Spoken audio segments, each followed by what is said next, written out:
5 seconds remaining. The Dire get a ban.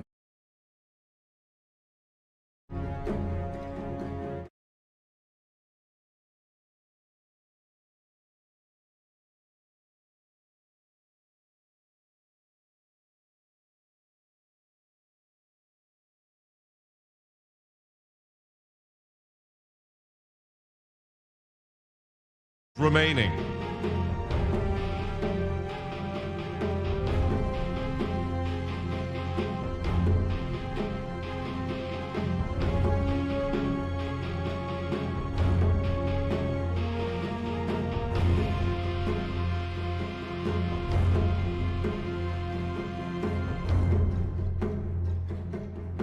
Radiant's turn to ban.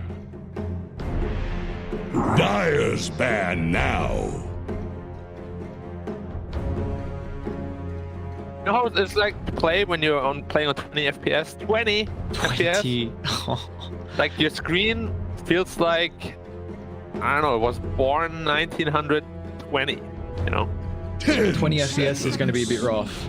I don't know how I feel about it. The question is though, does this laptop uninstall Dota randomly? I believe it won't. Let's I go. hope so at least. Because yesterday I spent like 5 hours downloading. Here's the Radiant ban. Oh, that was rough, dude. That was rough. Oh, a random uninstall. So funny. All right, this is... It's not funny. Well, if it happens again, it's even more funny. I'm hoping for a good series here. Fnatic, Execration. We've already seen these two teams, of course, play previously in the group stages. Execration was able to take that in 2-0 fashion, and that was the day that Def did go get vaccinated. So he was, he, of course... Well, they were thinking about having a stand-in. He played. He wasn't, feeling the greatest, but still tried to show up for the boys. We'll see if this is going to be any different. What are our thoughts coming into this series? Do you still feel like Execration might have the edge like their previous series, or do you think Fnatic are going to take this? Turn to pick. Well,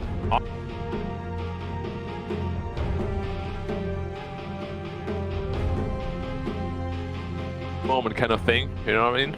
Yeah. Like Fnatic on paper should be the heavy favorite, just purely in terms of individual skill, I think, and also how the team should come together once they actually. 5 seconds I remaining. don't want to say they weren't serious in the group stage. Sure, they were.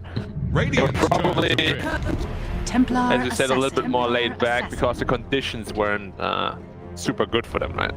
Yeah, I think we've seen some of the other teams as well, in particular, like Tier 1, have slowly been building up their power as we get to the later stage of the groups. Yeah, they struggled early. They still made it to the upper bracket. We're going to be able to see T1 later on, but so far from Execration, they'll open up with the 5 TA. seconds Their remaining. bans in particular, the Nyx and the Enchantress, identical to their other two previous matches versus Fnatic in the group stages. And the only difference here is that Fnatic, those games, they were banning out the Templar Assassin. So already Execration, they're like, okay, if it's available, we'll pick it up.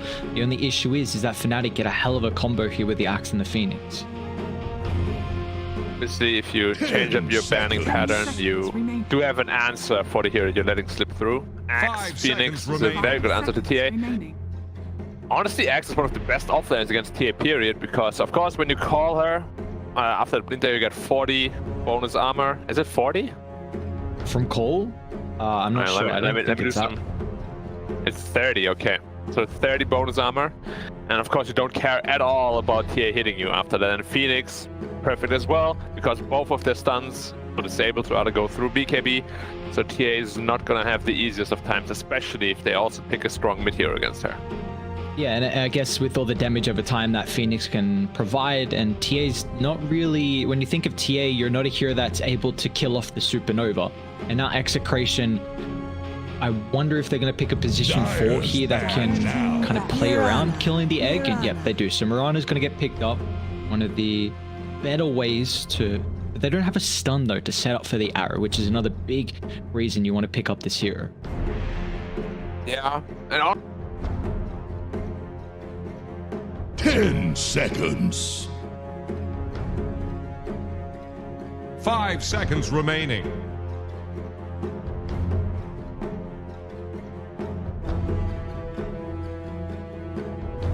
Fnatic is just gonna leave it at the Axe to protect the Phoenix, or they pick some more heroes like a Faceless Void Here's the even. Radiant Band. I'm a big Void fan, a little bit underpicked I think. See what they end up coming up with. See, this is the nice thing though about the Axe getting picked up. You've got a lot of flexibility. Raven can play at 1, you can give it to Death in the off lane. Radiant's turn to ban. Both roles are still going to provide what you need to protect the Supernova. This AoE, BKB piercing stun. So now Execration, like they're so far still going to prioritize some of the offlane bans here. The Doom can be flexed as well for mid, but at least some more AoE kind of team fight control that they're looking to get rid of out of the pool.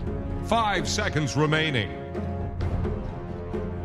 Doom and interesting. So they think, I mean, Fnatic has been playing carry Axe quite a bit. Right now it looks like they're banning as though they do think it's a carry Axe. Because Kanka as well as Doom is offlaners, they've ran The Dire quite get a frequently. ban.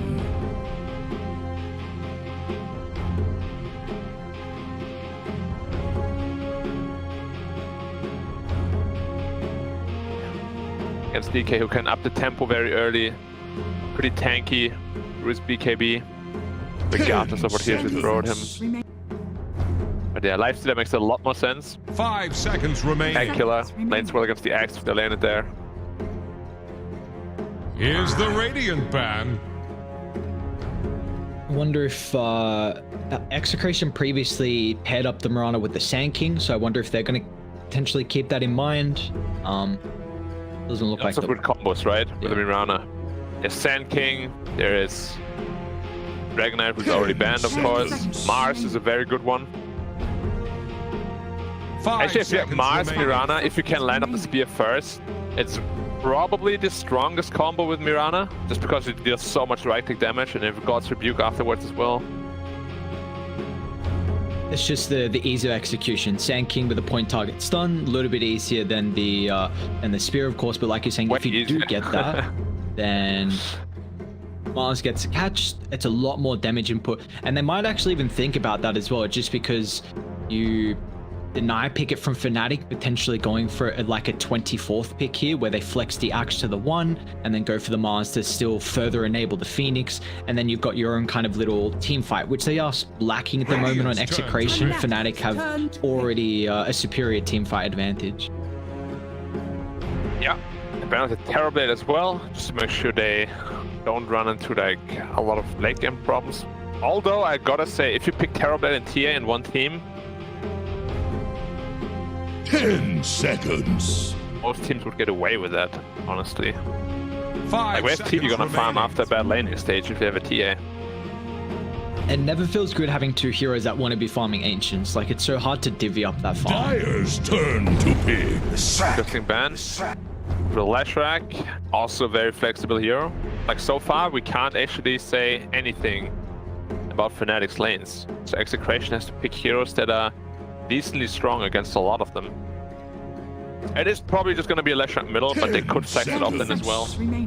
Like a Tusk or something like that. The matchup mid 5 versus the TA seconds fares remaining. pretty well for the Leshrac, right? Yeah, when you're level 6 at least. Before that, it can get a little bit rough. Simply because you don't really have the damage to deny and lasted creeps unless you use lightnings. But yeah, once you're 6, of course, TA's refraction is nothing. If the Edict as well. Like, overall in the game, Lash is super good against TA. Knight again. Wow. Has been picked up a lot in SCA, huh? Yeah, we've a lot more than I was expecting, to be honest. I think this is the 3rd time we've seen it now, maybe 4th. We have casted it, but I Yeah. don't know if that's a pick 10 more. seconds. Interesting pick. 5 Very interesting pick. seconds It's remaining. good against Axe. It really is, because of course the call goes through BKB. If you're heavily grazed, then suddenly it's just half duration. But it is a lot of spell damage from Fnatic, so it feels like this Guardian Angel isn't going to really give you a whole lot of protection. But I guess it's just Omni Knight. Maybe they'll go another utility hero that can just buff up the TA and be this big win condition hero for Execration. Yeah, honestly, this game I just kind of feels like Omni is definitely a great spot. Straight into the Rubik, okay. So that's not an offlane Leshrac then. Percent. Of course, Rubik, one of the most classic counters against Omni. All his spells are good, you steal whatever. Be very good, especially if you're able to steal that ult. You gotta be very careful when you're Omni Knight. Seconds. But yeah, I don't really understand the Omni pick. 5 seconds remaining. He sent a ton of magic damage, and Axe is all about dealing pure damage if he's in that 1 or even 3 position. So, a little bit curious. Ban now. Another carry punch. Radiant's What's turn. going on? I don't know, dude. What? It's a punch. We were memeing for a while. I know LGD were memeing for a bit. I know Neon were having a crack at it. This is your playoff match. Execration, they're for real. They're like, all right, punch. Maybe it's viable as a one. It is viable if you can, like, if you're comfortable with it, right? Like, it's still a snowbally-ish hero, but it has a lot of good things going for it. BKB, Pierce and Disable, you have a repositioning tool, you have a saving tool. If you go for this Agonyms, you have an anti-healing 5 tool, seconds remaining. ton of damage. Like, the hero it's legit. I do still think, though, a lot of teams and players aren't super comfortable playing with it or around it. Like, LGD, at first, they looked really bad with it, but the more they picked it, like, better it looked, you know? Yeah, we'll see if Execration, how much time they've had to play around with the Pudge and if they're comfortable with it in this game one. But we're looking for an offlaner here. Sand King Mars banned out for the last phase for Fnatic. Anything still available that would be nice to pair with the Mirana? Could you? It's pretty hard at this point. Maybe... Scent looks... My Centaur Rubik. looks okay. Maybe... go back to old school. Go offlane Sven. Album. Honestly, Sven offlane or +4 is really underrated. Like, the Warcry, it gives your entire team so much. It's actually an insane spell. Yeah, we saw a while ago that some of the European teams were trying to play the Sven as a support. Didn't get too much game time, but the Warcry does give you a lot of utility there. For Warcry, for 8 seconds, you get 20% bonus speed, 15 armor. With the talent, you get 25 armor for 8 seconds. What's the cooldown? 20 seconds. But at level 10, you have a +3 second duration talent, so the downtime is 9 seconds. And that's a massive buff. 25 armor, 20% MS, it's insane. Well, what are we... So still, would you rather the Axe be a 3 or a 1 this game here for Fnatic? Because they've got that flex. I think I would love to just see a carry that matches up well against Brewmaster. Because, like, if they do carry X now, they lose the early game. Execration has a lot of early game heroes now. You're gonna be in a little bit of a pickle. I do think it's gonna be Axe offlane. They're just gonna pick a hard carry for Raven, probably. Something like a Spectre looks pretty decent. Or Medusa. Let's go classic. Yeah, matches up well versus the Templar Assassin as well. Don't I'm gonna go Death Prophet. So it's a carry X. What? Conga! Okay, well, the percent damage is going to be really nice. A lot of damage over time with the tier. You've got an immense amount of tower taking potential, and the team fight from Fnatic is through the roof. It's going to be so difficult for Execration to actually go 5-on-5 versus the Radiant lineup.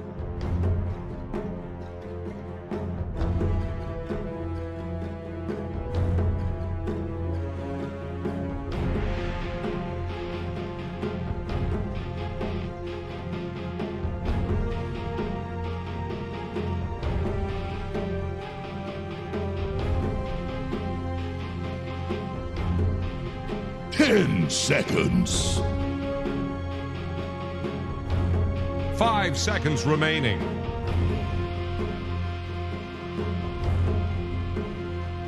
Just picked it purely because this Pudge Omni lane.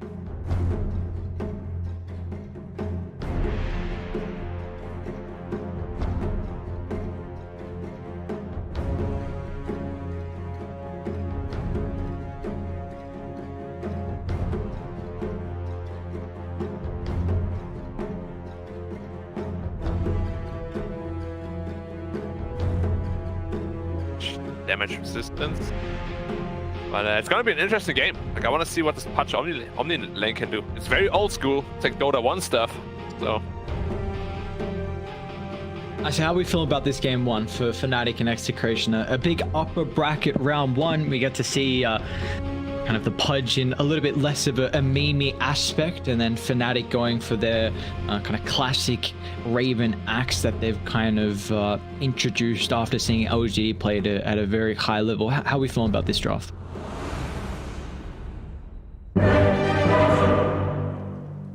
Honestly, both of the drafts, they look pretty unique in their own ways. I'm just pretty excited to see what they can bring to the table. But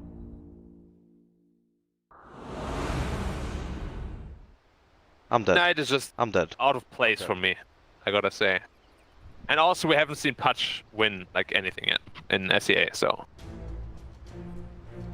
Yeah, it definitely hasn't looked the great. C Team had a decent first game we saw him play it, but apart from that, it was it didn't really shine as we were hoping here. But we'll have a quick pause as Bob hopefully able to figure out some of those connection issues. But they've got the Wing Condition on the Templar Assassin. I'm intrigued though. How do you think Brewmaster is going to enable the lineup of Execration? Do you feel like he's a big piece to their component in the draft? He always is, honestly, when you pick him, because you want to get to that Aghanim refresher timing at some point. But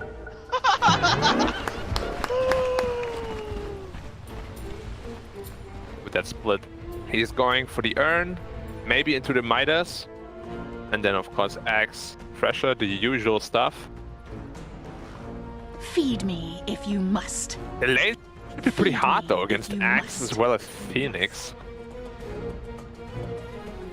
Monitor? Who smashed the monitor?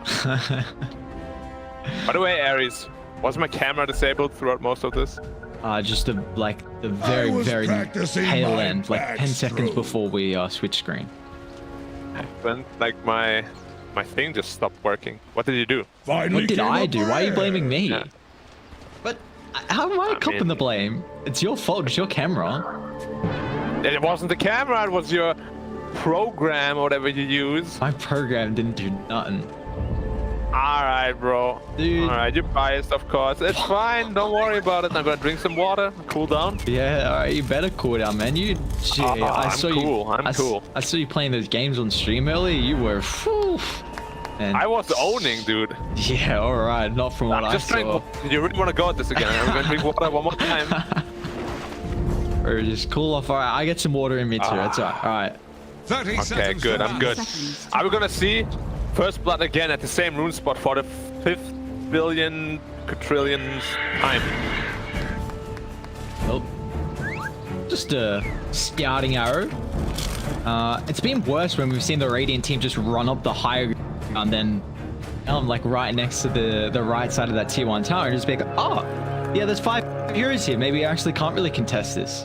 Looks like they're not going to do it this time.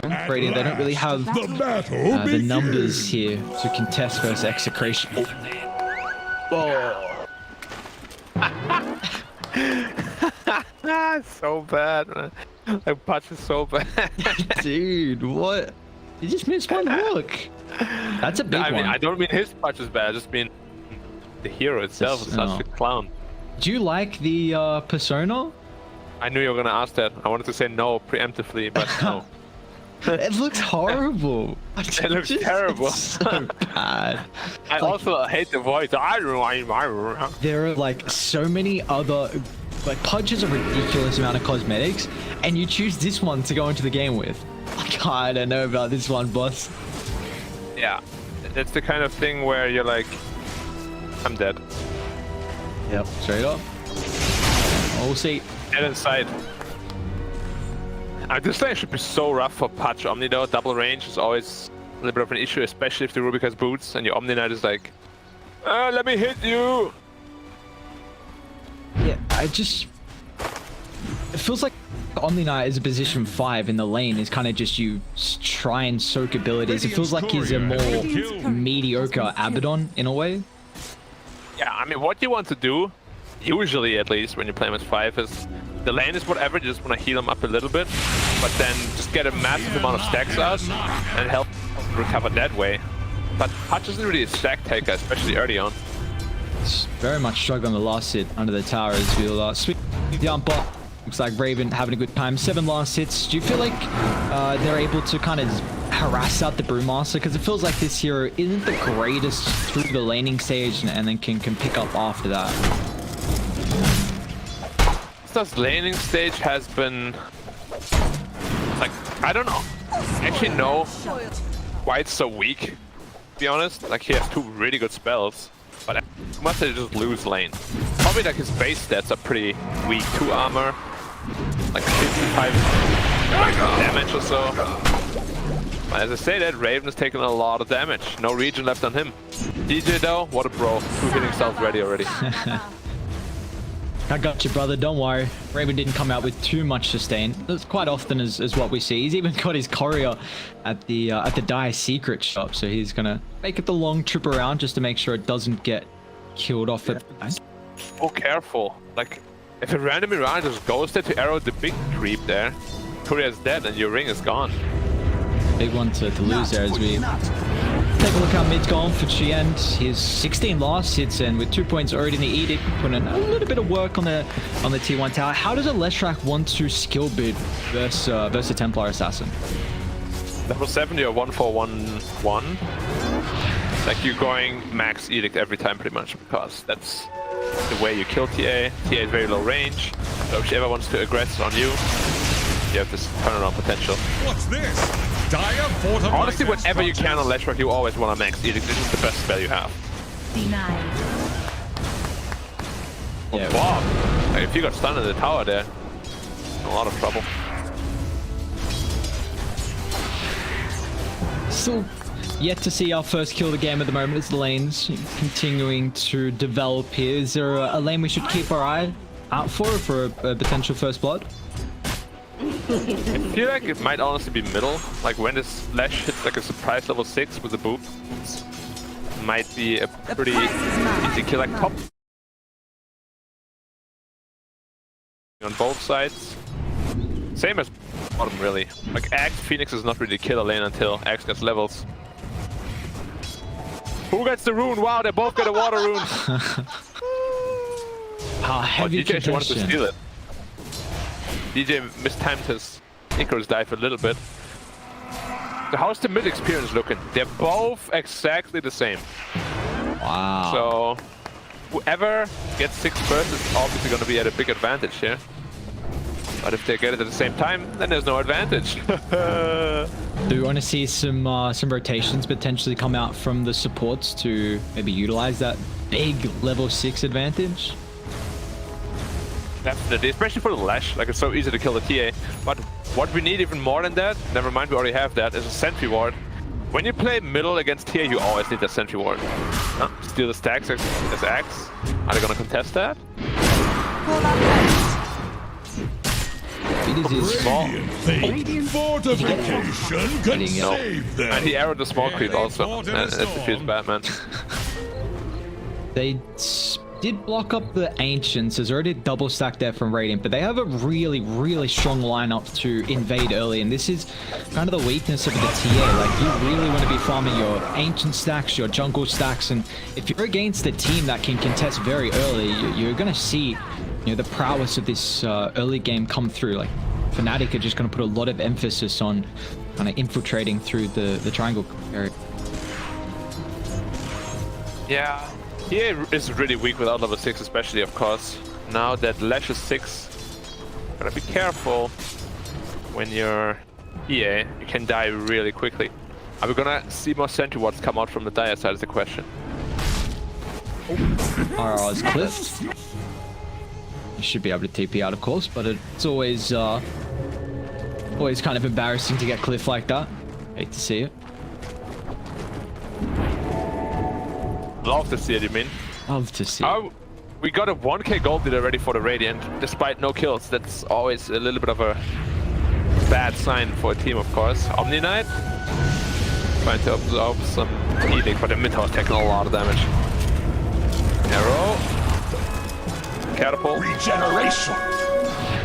I like what they're doing here from Fnatic. I mean, you've got two side lanes that are very self-sufficient now with the Axe and the Death Prophet, so you can just bring your supports mid, utilize that catapult wave, utilize the 3 points in the Edict, and now, well, Execration. They're going to have to bring Rage of Potato mid. Just hits level 6 with the Kree 4, and this is a great timing as Bob is able to keep his life thanks to the Heavenly Grace and First Blood. Get picked up. BTS still falls though. DJ will tick him out to the damage over time. Like Rage of Potato should be able to lock in jabs. This will be the second kill for Execration. Maybe they can turn it into DJ as well, as the dive's still on cooldown for another 20 seconds. They need the arrow up and available, and it is just off the timing here as on point play from BDZ and Co, securing them their first 3 kills of the game. Same time though, Axe stole the entire ancient stack of the Dire. I think it was a 3 stack. So was it really a win for Execration? I don't think so, actually. Dire's top tower. You take a look at the net worth, they're ahead, and he is 4,100 compared to TA's 3,000. He's so far. I mean, he literally just took a 3 stack. He took that double stack previously, and that on a hard camp, and this Axe is going to be a big boy. Might have to go on a diet when he's like level 15 or so. Bro, you don't want no diet. He wants to be the fattest boy around in this game. We call it thick. Dire's top tower is about to DP take old the pot, plunge. where's Lash? Beat back to middle, so have to be a little bit careful up about some rotations. Hutch has the hood, so why does Hutch only have 900 health? In a pool of blood. Like usually you have this image of Hutch having like 10,000 health, you know what I mean? Alright, he's dead. Knocked down. Jabs. He'll get the telekinesis Dude, this is your punch pick. Mirana's gonna get caught out as well. Fnatic. 3,000 net worth lead now. They are just out efficiency. Execration. What do you mean it's a punch pick? I wouldn't have picked it here. Bro, this is their punch pick. That's what I'm saying. It's looking no bueno. Yeah, no bueno at all. You know the thing, the Kinder Bueno? Yeah, the chocolates, yeah. So nice, dude. They are some delicious chocolates. Dire's Yeah, my bottom dad was tower working is about to at flounder. Favero, Yeah. where it's literally produced, right? And every month we would just get like this massive bag, Jeez. box of chocolates and like So everything that goodies. was overproduced. Hell yeah, dude. Our entire storage was just full of Just everything. loving life. Bueno chocolates. You can't go wrong. Top lane. Maybe Fnatic have gone a little bit too deep here. Arrow just off the mark, but Rage of Potato once again has the Bruce split up and available. Always when you have this up, we're going to see Execration continue to play aggressive, but Palace is trying to man-fight the Death Prophet at the moment, but Death will get brought down. That pure damage from the 2 points in the purification, even Bob TPing in as well. But here's the emphasis: whenever Execration have this primal split, they're going to look to take fights. As Fnatic, they weren't available to combat that with their own big timing into the exorcism. A tie to the impurities. Yeah, when Exorcism is down, of course, DP is very weak. But you could see how long DP stayed alive by just draining the touch as well as the Brewmaster. Oh, it's a big stack.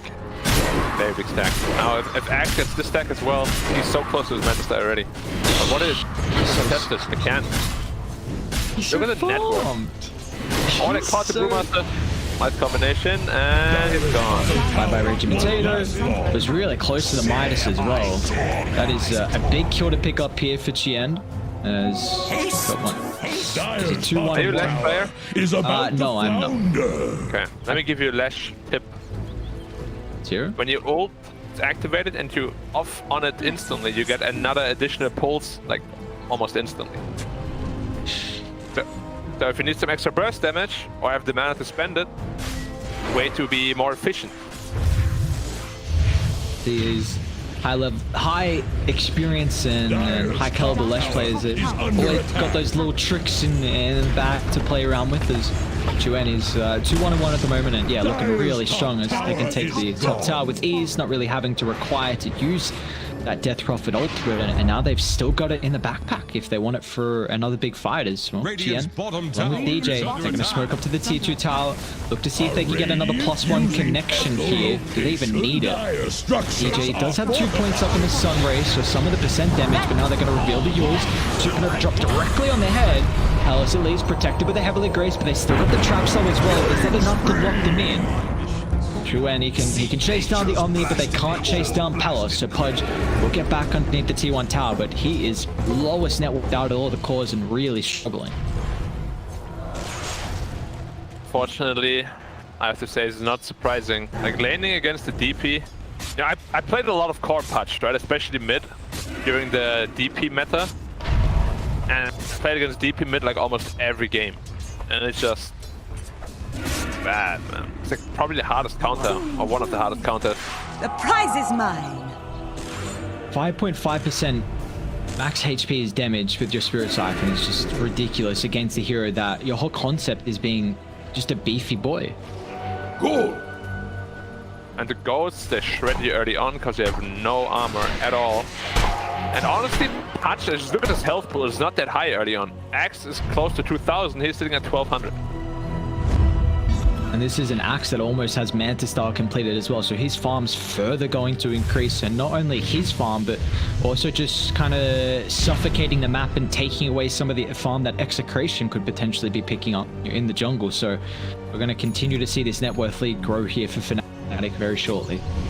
Yeah, I gotta say also, I don't like this Pudge skill build at all. Like usually, especially when you do core Pudge, you want to max the rot so you can farm jungle creeps, but max the hook first. This is a hot here. Sans, can they control the Brewmaster before the ultimate? Chuen's gonna try and fire over, sets up and hook, at least gives him a little bit of space, and now also with the Heavenly Grace enables him to get that split off. But they've got a numbers disadvantage here on Execration. Can they continue? Because Chuen is just ripping through these Broodlings. Raging Potato's got to split them up, but as long as they lock onto the Earth Panda, there's no way he can get out afterwards. Maybe another look from Palos will try and connect it forward, but a quick silence prevents the dismember. They were going to drop the Supernova, which was going to force Execration to further disengage, but they're fighting without the Templar Assassin. Even Raven is looking to cut off the retreat as well. Fnatic, the pedal to the metal here. There's no room for Execration to play this game one as Fnatic sniffing them out like bloodhounds or chasing deep. And another big team fight victory for them. Making it look way too easy. And as you said, how do they play this game? I actually don't know what Execration has to do this time around to win this game. The team fight, even with the Brew split, it was just so weak. There's just no damage. You can't fight against Slash, Exorcism, Egg, and whatever Rubik is going to steal. In this case, you still Heavenly Grace, which is a massive buff up for the Leshrac even. Yeah. So, might be one of the bigger draft losses we've seen in the entirety of the tournament so far, unfortunately. And it's rough as well, because on paper you said Fnatic are probably the favored ones with the players they have, but giving up, I don't want to say giving up a game one, but you're at 5,000 deficit, and I don't think this is going to get any easier.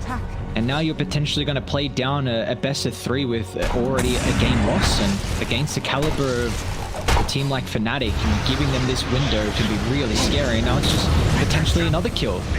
Chuen runs straight into Raging Potato. RR's nearby, but that Heavenly Grace is not going to be able to do anything. Jabs might even just steal the ultimate if he wants it, or he might just look to hold the Heavenly Grace instead. He'll finally take the big Guardian Angel once Bob shows up, and now Bob instantly has to reset his positioning, recognizing, oh, there's no way you can dish out any damage at the moment. The only comeback factor they have is a TA potentially. Only you have, but both Lash, honestly, all of the cores are so amazing against TA, especially early on.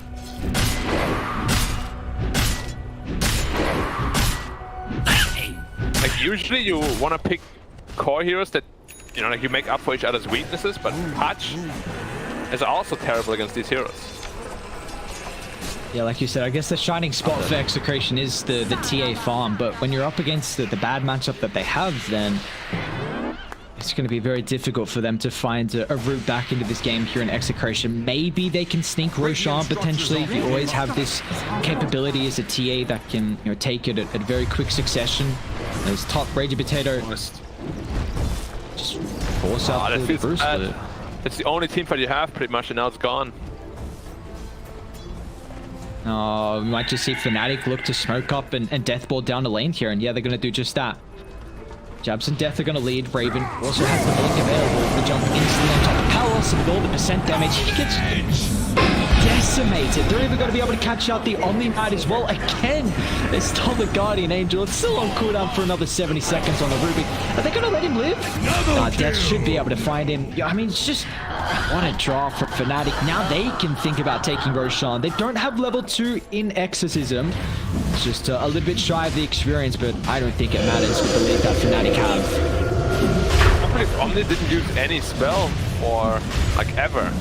Now we gave her a Guardian Angel again, which is the only thing that can stop the TA. For enemy. Sure, you have the spell in terms of Brewmaster, but what if he has on a cooldown or can't get it off? Suddenly your entire, what we said is their strong point is gone. TA is all physical. And they're already itemizing for that physical as well. Chuen is got the plate mail. I don't know if he's just gonna, I think he's gonna hold the plate mail and go Sanjin Kaya. The Death Prophet, almost, I believe, BKB completed. We'll probably see Death go into some armor items. This is Holy Locket on DJ completed as well, which is a great way to enable your sustain on the Death Prophet and your Leshrac. So this game's just going to continue to get so difficult for Execration. Does Raven have a shard yet? No, he has the money for it. Yeah, he's got the money. Got the But moolah. not time yet. Potato's not going to have the life either, though, for this game. Still ultimate on cooldown for another 20 as Die. They were looking to connect, but they're under a ward. Raven, nice two-man call onto both the melee heroes as well, pretty much, as Bob has to stand his ground. There's the Guardian Angel just coming to play just in case. Execration want to look to spring the trap, but with the numbers disadvantage, they have to look to reset once again, as it's all Fnatic here. Perhaps a little bit wasted the Guardian Angel. Oh, look at that ward on the Die just outside of range, like literally on the edge. No, Saying hello, I'm right here. I'm here, hello. Dire's Nothing top to tower say. is under attack. And you can just see the percentage damage on the Brewmaster. The Phoenix Ray and the Spirit Siphon just completely decimated him. No chance. Dire structures are No chance, as they say in France. The prize is mine. Palos. He's trying this Pudge one. Can't say it's working too well. Well, they're not gonna pick that one again. I don't think so. Rage Potato's gonna be careful. He can definitely get shaken short before he gets the ultimate off. They're gonna try and utilize the Heavenly Grace, but it's silent still with the status resistance. There's the ultimate. Bob's already found a pick-off next to the hook, so no Rubik for this team fight for Fnatic. They're gonna try and group up to the northern tree line. They still have the Supernova as well with the Dismantle. Dragging back Max. A solid fight occurring here for Execration, but Palos has lost his life. And now with the constant sustain, they have to force themselves away from the egg, as BTS is going to try and bring it down with the leap attack speed, but he's not able to. The egg will pop as Raven's also controlling up the Brewmaster. One more Starstorm's enough, as it will be a 2 for 3, but meanwhile, the Fnatic cores are chasing down RR as he's got no way to escape. Will attempt to TP, in fact, and maybe with a miss on that split earth, he's able to get back to safety, but fight one nonetheless for Fnatic, as they're also going to claim the T2 tower. Down it is. Has fallen. Bob. Bop. Okay. Bubble. What the hook? Like, Oh, so 10 seconds close. after they tip it out. Oh, you were here before, right? Yeah! Oh man, Pod, such a garbo hero. I said it many times, but he's just so bad. They're trying to make it work. They're just, what they're doing is they're trying to show Daddy Gaben that this hero needs some buffs. That's why they're giving him a little bit of limelight. Daddy Gaben's watching, and then he's going to be like, all right, well, let's bring Pudge back. Revitalize him a little bit. Gotta say, Palos doesn't seem at all like comfortable in here. Like, he's maxing Flash Heap over skilling like his armor talent or anything like that. Like, you're basically getting 1 extra strength instead of 4 armor, which is Radiant are scanning for obviously enemy. not super worth it. Oh, he's only got 2 Flesh Heap charges. Dude, that's... Pretty rough. Yeah, that's a good way to put it. All right, they do have Aghanims on Raging Potato, so we have seen the fights that Execration have looked decent is when they've got full duration of this Brew Split. Now he's going to have 2 charges to play with. Bob, Radiant's bottom maybe tower when he faces is a able to pick up stiff wind. BKB as well, this could give them some way to stand their ground in the fights, but you know, we're kind of grasping at straws here. Pyro's level 8. Dire's top tower is under attack. That's good. Hutch Aghanim's online, baby. Let's Radiant's go. bottom All right, tower Palace faces is a back. stiff wind. Ready potato. Oh, might just have to preemptively use the ultimate right there.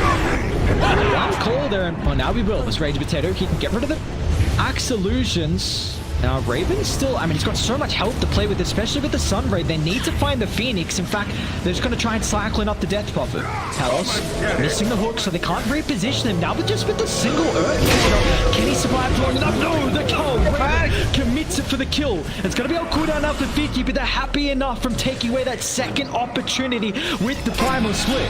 As Palace looks to Delta Split away, but, you know, he's just going to waste as much time for Execration to get back to safety. Have they seen Bob though? Nah, they don't even care about the TA. It's objective-based gaming here for Fnatic as they're gonna walk it down the middle lane. Middle tower is under Look at the pressure. Brewmaster there. He could have cancelled the split at any time. I don't know if he knows the mechanic or not. He had like a good Dire's like middle 3 seconds to tower do has it. fallen. Now, potentially, Dire's middle it tower lights out, is but there's under one more edict and the tower is gone. 5 seconds cool on the death. Oh, and Rubik stole this member, man. It's stolen this member is Dire's so middle strong. tower is drowning. He's got a Range and that is insane. yeah, he's got a crap load of cast range too. Dire's middle tower has fallen. BDZ, and they're actually trying to take the fight. And Rage Potato still has the ultimate, a beautiful timing on the silence jabs. See when he wants to utilize this stolen dismember, but again, they need to get on DJ to take away this Sunray healing percentage. Finally, Lesh will fall. Now Death's gonna be the next target. The one on the meat chopping board here for Palos as we'll drag him back. A couple more right clicks will do the good old trick. As Ruhouse's Rage Potato caught. DJ's already utilized the dive. This should set up. Oh, no, unable to get the Cyclone down, but still DJ afterwards will end up falling here. Unfortunately, Dire don't have Roshan to take, but they can go and try and transition this into the tier 1 tower. Overstayed their welcome a little bit on Fnatic. No ult means they're not actually that strong. Radiant structures are Good fortified. recognition by Execration, punishing them. And now the gold lead is going Radiant's back middle tower down can't handle 5k. this deluge. Still very much in the game. Like, if they survive this mid game, I do think their late game looks pretty Tower decent. just healed over. Even though the punch isn't like or snowballed or anything like that. Once he gets his items up, he's always going to be strong. Is the issue though with the late game just because of how much percent damage Fnatic have? Like it feels like Palos is really banking off this BKB, giving them a lot of one team fights where it can just snowball this into another item. Because I'm just worried, like, how are you going to deal with the Siphon percent damage and the Sunray as well? I mean, you do have Hood and your passive to alleviate that a little bit, but... Wait, sorry. I just saw a Philosopher's Stone on the punch. Well, you're going to see Brewmaster probably falling You as guys well. ain't getting it. He's green. He's like, I've had a rough Gets game. ult. Rage Potato is having a rough one of it as well. Has to pop that ultimate just to reset. Yeah. I mean, you can just cancel the split on any Bruling, so you'll never die. This is virtually impossible. So silly. Dire are scanning for I don't think that should be a thing on the axe, to be honest. The hero was definitely trash before this though. obliged. Yeah, but now he's too good with those two items, Yeah. right? Refresher, axe. So you gotta have like a fine line in between. I feel like the 2 charges in general already is a big deal. Because he's all on his team fight. That's pretty much what he provides. And He has no blink. Damage. That's to be expected though. Shard as well as, well, Shard. So you get all this into no problem. now Rage Potato, his ultimate's on cooldown as well. Looks like they'll just have to sacrifice RR. Put the body on the line here to allow the rest of Execration to reset, but they are giving away a couple of freebies here. Rotan is up in a minute. Honestly, it's not looking terrible for the Dire. Should they bleeding away a couple of kills, but only 4k lead now. Slowly and steadily. Bringing it back. Oh, Palace has to be careful. Whoa, everyone's here. What? They're all getting caught outside the map. Another pickup. Ravens loving life. Dominating streak now for your Axe. A Burka B was... Goal for that. Yeah. Look at the network difference. He was I don't know how. 7k ahead, but he gets 650 goals. I don't know how he gets that much. Either. It is so weird. Hey, the guy's snowballing. Let's make him snowball even more. Yeah, that sounds good, man. Oh boy. Well, Roche is up in 28, which is the Pudge death timer as well, so they will have all their numbers here to potentially take a 5-on-5 for Execration, but The prize is 6,000 mine. net worth lead deficit, and the items continuing to flow in for the side of Fnatic. Can we talk about Phoenix having 3,000 health? Just a halberd.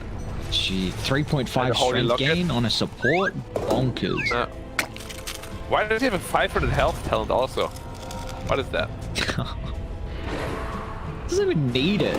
But drops him down to a measly 2,400? Oh, what a shame. Bring Potato? It's a big target to bring down, but luckily enough he's got the anchors. A quick silence as damage resistance coming into play, enabling him to get the ultimate off. Rated, they haven't committed any big ultis yet, but a BKB from Death, looking to try and reset with the Cyclone, drag back. They don't time it with the arrow. It's a big miscommunication there from the side of Execration. Now they need to try and collapse on forward. DJ getting targeted down, but still the damage is lacking as DJ can use the ultimate whenever he wants to, but a beautiful timing. Gio after the Brew Busters will expires. No, Execration have got to reset now. This Omni Knight will get chased down. BDZ's in trouble as well. Just another miss on the hook or the arrow after the Cyclone. And the Brew split. So they've got tabs on Bob. He can attempt to BKB TPR and he will make it. But not... So meld as well, so that Roche is gonna go down a whole lot faster. Thanks for the exit gift, Mr. Bob. I appreciate it. His axe is massive. Flash, Shiva's guard. Are you throwing Shiva's? Doesn't look like it. About to take the Casual blow. plate mail. Overwhelming blink next. Aegis cheese. Shard. Shard on flash. Good old balance. Oh, S frogs in chat. Thank you. Axe might get caught out here potentially. Get some. It's Aegis cheese. You can't solo kill that here, can you? Bob? Wait, so, did you say Axe to save the cheese? They ate it right away. No cheese. He was lactose intolerant. He didn't want the cheese, that's why. Just spat it out like, I don't need this. Who do you think I am? Top of the net worth. Lovely Oh, game look at his here. body though. He's definitely a milk drinker. Can't get these gains without milk. Need that calcium. Yeah. Calcium. Man, does calcium actually strengthen your bones or is that a myth? I have not been told otherwise that it's not a myth, so I mean I'm gonna stick with what I was told a while ago. I believe it does in fact help with the bones. I'll believe you then. For the first time in my life, even though that is a mistake probably. What the hell is your issue? What do you mean? Bro, you got big problems with me. I don't know. We're gonna I have don't, to- I'm casting with you. What do you mean? You don't believe me at all. Tell you what, No, we're I gonna do have to now. battle it out. Yu-Gi-Oh! Dual card? Let's go. The old-fashioned way. I got the better Yes. card deck. I'm gonna sacrifice my 2 low-level cards and summon the blue-eyed white dragon. Fnatic, mass experience lead, smoked up, looking for a fight. We'll see what target they can lock onto first. Who they want to prioritize with their jump. Raven leading the charge, but the Orchid freshly completed. Raging Potato and Bob might be in trouble here. Smokes in the pop. Bob, nice counter blink, and now instantly Raging Potato pops the ultimate. They're a little bit disconnected here as Rated. They need to look to group up. On top of all the blue lanes, and Jabs is falling really low, but Raging Potato's gonna be careful. One more Brewling left available, gets out of it now, gonna use the secondary ultimate as they look to reach death. That side blade. Now can they lock onto the death crop? It's still got the BKB, the hook dragging back, but an instant Lotus or Palace, he doesn't have to dismember. They're gonna continue to try and chase down death, but now with the BKB expiring, is the damage enough for the rot? Palace is gonna be careful how deep he goes because he's got no backup here. It looks like he can do it solely on himself. He's now Raging Potato. Has to reset. Aeon Disc is out once again with the status resistance. This doesn't look like a solid fight for Fnatic. It's both Green Tide Clan, the side blade, the hook as well. Execration, they're bringing themselves back into this game one. And GN will fall. The buybacks has to be costly for Fnatic. They need to come back and help the respawn after the Aegis made them. A big jump in, straight on top of Palace. The Guardian Aegis a little bit too late. Not going to be able to protect you from the counter healing screens, but Bob still, the big old win condition from the side of Execration. Can he do it by himself? And QN, he's on top of him. Can bring him down with a pulse, no damage, and that's it. Fnatic, a big buyback helping out as the cause from the side of Radiant. Less Shinax, too much damage. Yeah, Stolen Guardian Angel nullifying all the damage he can deal. But still, sure, it wasn't like the easiest. You had to get like 3 big Psyblade crits. But super well played by Bob, and that is really where all the damage comes in. You saw DP was full health, dropped to like 25% from one Psyblade crit. That is insane. And of course the hero is not imbalanced, it's very balanced. That's why it's getting first pick every game. You can expect to see why here. Why does it spill full screen? It is insane. Does he have a quiver? Doesn't even have a quiver. Dire's bottom Just the good old side lane's talent with the Dragonlance. That's all she needs here for TA. But the issue is Fnatic all back alive here. They've got Exorcism as well. Level 3 is a jump in. Raven just wants to instantly assassinate the Mana and will be able to do so with ease. No BDZ. Gem on the deck as well. Who got it? Dakara get it? Oh, well, sorry. A little bit of a win. Getting the gem. Stole the hood. Let's see who's a better punch. Jabs. He's under attack. Oh my god! What's going on? Buybacks now. Palace gonna try and eat the win. Can they bring it down? No, the call. Not enough to protect it, but they have to reset away from the supernova. They don't have the axe to bring it down. Now with the ultimate disadvantage here, Raging Potato's gonna try and swing it forward, but the axe is falling too low. Once again, Bob is able to freely melt through the heroes of Fnatic. And DJ just put in the body on the line, will try and sacrifice his life so the rest of the team can escape to safety. But that's 3 down, still a costly fight as a couple of buybacks come into play. Also a patch, also a dieback rather. But still, like if they can hold on for a little longer, I think they can probably pull it back. The refresher on the Brewmaster is gonna be massive, and he's about 2,000 gold away from it. He even took the Philosopher's Stone. Hey, what's going on? GN? He's got no, they have no stuns. Bob hits hard though, so you don't have to worry. Little stuns are nice. Seeking. Yeah, Just they have like 2 of them. your ships. Makes Dota fun to play with 2 stuns. Can't handle this game. Not if they're both dead though. But yeah, the last fight was also very weird. Do you remember the mid fight? Thinking back, DP did not use ult the entire fight long. Yeah, I I wanted to bring it up, but I don't know why. But he was alive for a long time. And he's got pretty defensive items too, like BKB, Lotus Orb. Doesn't really feel like he needs an Aeon Disc this game with the lack of stuns that Execration have. So, is there an item that you could see help the Death Prophet here to make sure he gets that ultimate off? Disc. Aeon Disc. Whenever in doubt, just buy Aeon Just go Disc. Aeon. Although they have Brewmaster to spell it, doesn't work for BKB of course, so. Chuen. Could they cancel the TP? I think it was ROs. Not that it really matters on an Omni, but looks like this game should stall out a little bit. Fnatic have a full set of barracks advantage here, but Bob is starting to come into that late game warrior that we see so often on the Templar Assassin, and he's still not even 6 slotted. Yeah, Swift Rapier to go. even. Axo, ton of damage with the Bloodthorn now. Giving him 90 attack speed for extra spins. All these crits, of course. Might need a nullifier though to deal with that Brewmaster.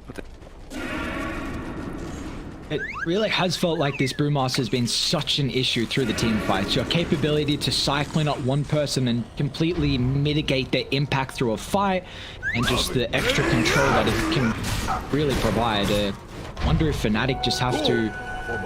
The issue is like if you're jumping Rage of Potato, you're gonna have to go through Aeon Disc plus an Omni Knight to back him up there. Shadows take us. It's just like, how do you start here? Like, who's the priority, do you feel like, from Fnatic? Do they want to jump the Omni, or are they still okay with trying to slam down this big kill on the Brew? Always want to jump. What's Flash doing here? You have learned nothing. Oh, that's an instant 3k gold swing. And that is also now the refresher picked up on Brewmaster. Oh. Quadruple split. Fun times incoming. Unfortunate that Roshan's still another minute 40 away from the respawn, but that's a long death time. Like 80 seconds still down. We'll see what map pressure Execration can put on as well. It's getting pushed in from Bob, who's 25, so went for the refraction instances. Mid's getting shoved out as well. See with these lane setups if they can get anything more out of it. Dire's top tower is about to take the plunge. I'm looking around and I'm still trying to gauge how strong Fnatic really is laking, because DP is getting sort of poor at this point. Like, he has only 2 items. And like, he can die so fast. Like, he's going A on this now, but that's a while away. And his punch is actually getting stronger and stronger now. Swiftly to the temple's defense. TA? Or TA rather, the hell? Ooh. About to finish Swiftly. I've just got the Ag Shard, so we'll see how this defensive Dismember can keep one of the boys alive. Defensive Dismember. Also, the fact that it reduces Dismember cooldown by 10 seconds is kind of ridiculous. Yeah, wow. It goes from 20 to 10. Halving it. He's got the 20 talent as well. Yeah, like late game, that is your biggest damage tool. If you have the 20, 25 talents, you can literally solo kill a hero just by dismembering him, and then you have it again in like 7 seconds. That's why it's so strong late game.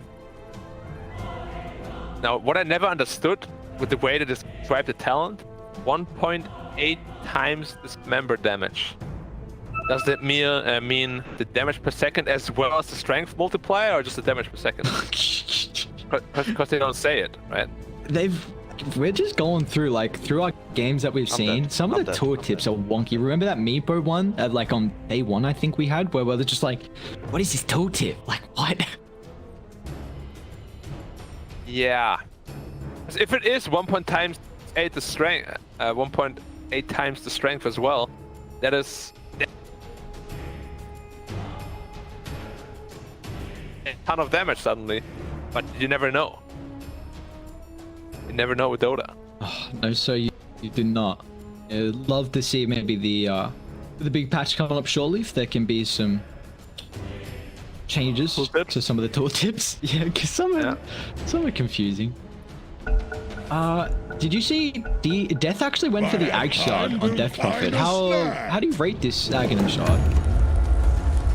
Because it gives you 1 additional charge, and the fear is it after 4 seconds? Yeah, after 4 seconds is super good, especially like post BKB. If like a TA is fighting you, you just drain him. Suddenly he just feared for 2 seconds, can't do anything, and it can even be really good for like a follow up on a lift or whatever. On like, mid lane. Okay, I thought Rage Potato was gonna run in. I mean, Rage of Potato is unkillable at this point. Can't initiate on him. He's got the Ag Shard queued up. Maybe this is we'll see how Rage Potato can micro that extra ability.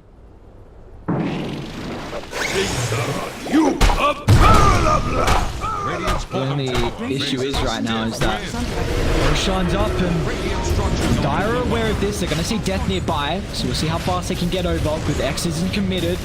And Radiant are ripping through Roshan. They're going to be too late to contest it. Radiant Potato will try and disrupt this, but already the Aegis picked up on Chuen. They get the arguments as well.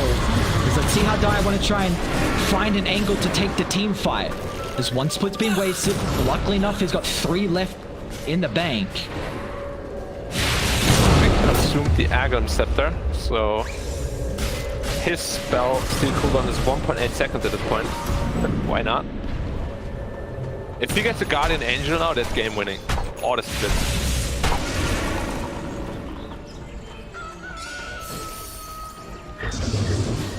Because if you, again, like if you give that over, that's literally just team fight winning. That's all of your TA damage. They jump in. This is Cole. He doesn't have Aegis nor cheese on Raven. Cole potentially into the blink away. They're gonna dive aggressively with Cole, but that's supernova. It's gonna force Execration to retreat away, but they're not all connected here, so it's a wasted retreat as they can't look to reset. Palos will fall, and that's another boost split used as well from Rage Potato. He's stuck in the area. He's got the Aeon Disc kill. Needs to use the refresher orb to play with another split. Will now use it. Gives him a second use of the Aeon Disc as well, but he's going to get that ult not before the stuns, and still another call. Raven can chain lock him in place. If he can get the safety though, this stupid Aghanim, Chuen will do another. Rage Potato. He's got one more split available. They're locking on top, but there's the Suns. The crowd control afterwards. No way you get this last split off. A dead Brew, 90 seconds on the deck. That is a massive, massive kill for Fnatic. That fight looked so discombobulated from Execration. They were just not together at all. One was here, one was there, 2 were here. It's like, what was the plan there? Because Putch jumped Axe, right? But he didn't take any damage. There was no follow-up. And yeah, now they have to defend 60 seconds without the Brewmaster, who has the refresh on cooldown anyways. Exorcism up in 5. Big problem. Tower has He fallen. bought out for the Ag Shard too. It's no good. No good for Execration.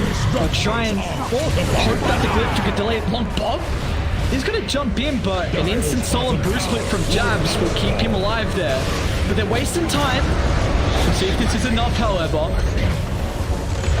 Dire's bottom tower is under attack. A lot of damage comes through. Tower has fallen. Chuen. Oh man, a flicker left back. TA might just get brought down though. Palos with the Academ's dismember eats up the friendly, gets it back to the fountain. But you now have to rely on the buybacks for Execration of BDZ. 3 leaps away. Is it enough to get back inside the base? So Chuen, he's way too deep. Another flicker back to safety with a broken angel out of Chuen. How is he still alive? Another round of the supernova. But they have bring it down. The Emerald Path is setting them all up. It's Fnatic. They flood the base. The buybacks coming into fruition. Still TA, Mirana. They've got Raging Potato back alive. Fnatic, have they gone too deep?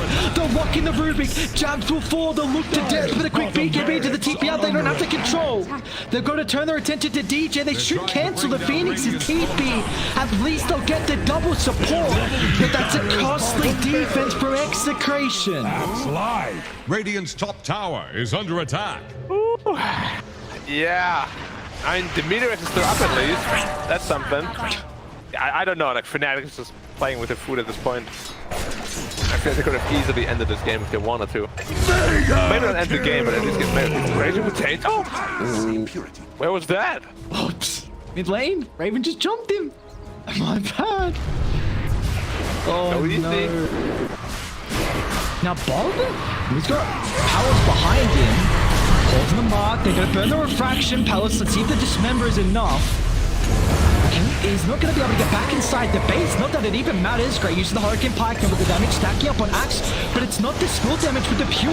Bob's still going to try and stand his ground, but they don't have buybacks. As Execration cannot take this head-to-head as Fnatic ramming themselves deep inside the base. They're going to have to rely on the 3 heroes.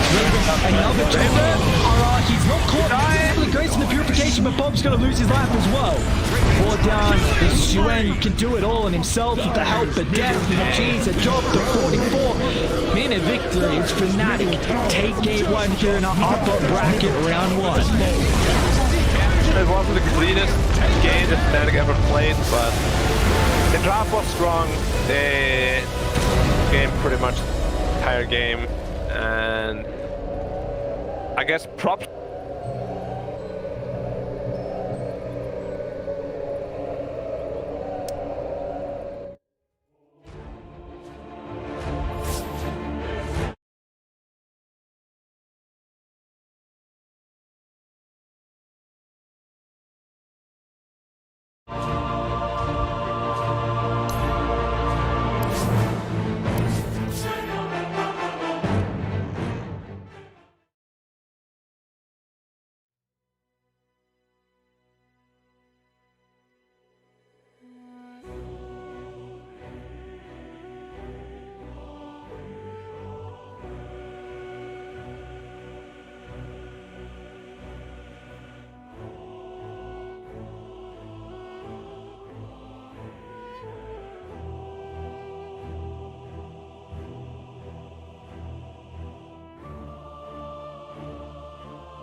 5 seconds remaining. Dire's ban now. Is the Radiant ban?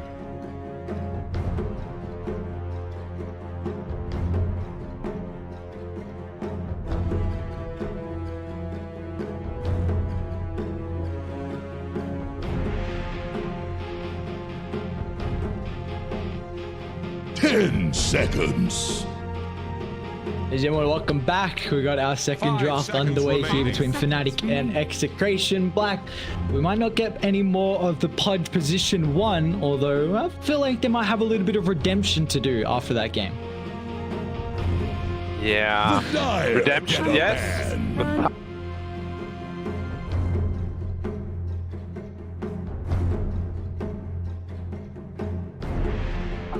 So they can open up with the Pudge and then be this alpha mentality where they just show Execration how to win with it. Let's make a compromise here, 5 okay, you ready? seconds remaining. Yeah. You message the captain of Execration. You say, pick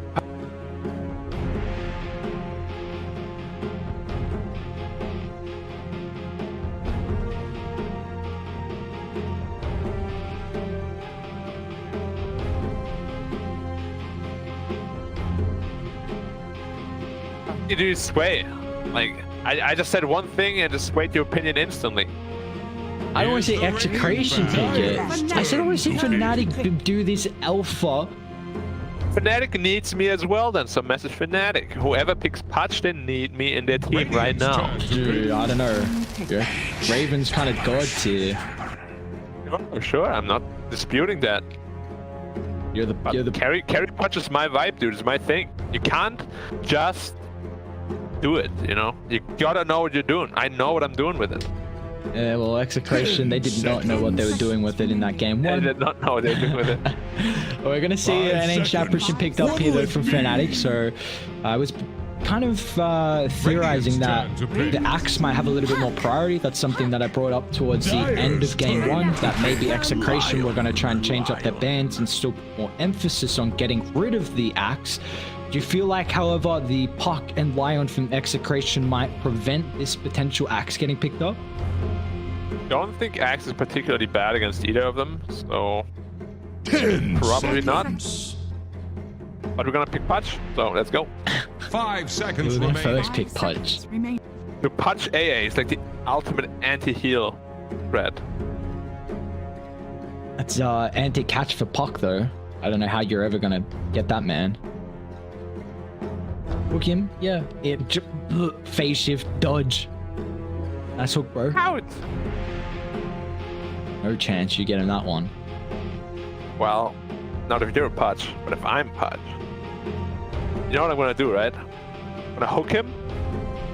He comes next to me. Of course, you can't bite him right away because you're gonna phase Dire's shift. ban now. And then I'm gonna pre-blink to his blink location and I dismember him instantly. He's like, what the hell was that? What are you doing? How is this possible? Alright, talking about the Ricky pick, because it looks pretty solid so far with the opener against the Puck and the Lion. You just shut me down like that? Alright, whatever, dude. I'll talk about the Ricky. Dude, I'll talk about the Ricky. your Pudge, I'll talk about the Ricky. theorizing 5 how you're gonna seconds. catch the Puck with What'll your it Pudge is be? just not gonna work. Because what happens if he silences you before he goes away? Oh, so now you've got BKB. Well, you didn't say that previously. He didn't say what he has either. Well, of course he's got a Radiant's turn to silence. ban. No, maybe it's on cooldown. Dire's Too many ban different now. scenarios here. It's just not gonna work. Anyway, Ricky against Puck, we spoke about it many times. You get the coil first, Ricky is kind of screwed, but if you get the jump silence first, then Puck is kind of screwed. It kind of goes both ways. And a good backline jumper. And was it them that ran this? The Medusa Ricky? It was either maybe. I'm trying to think now. Fnatic, SMG may have as well. I don't remember who, but anyway, yeah, I know you were bringing up that Ricky and Deuce pair very well together. 5 Super strong. seconds Like we remaining. went through it before. Medusa amp.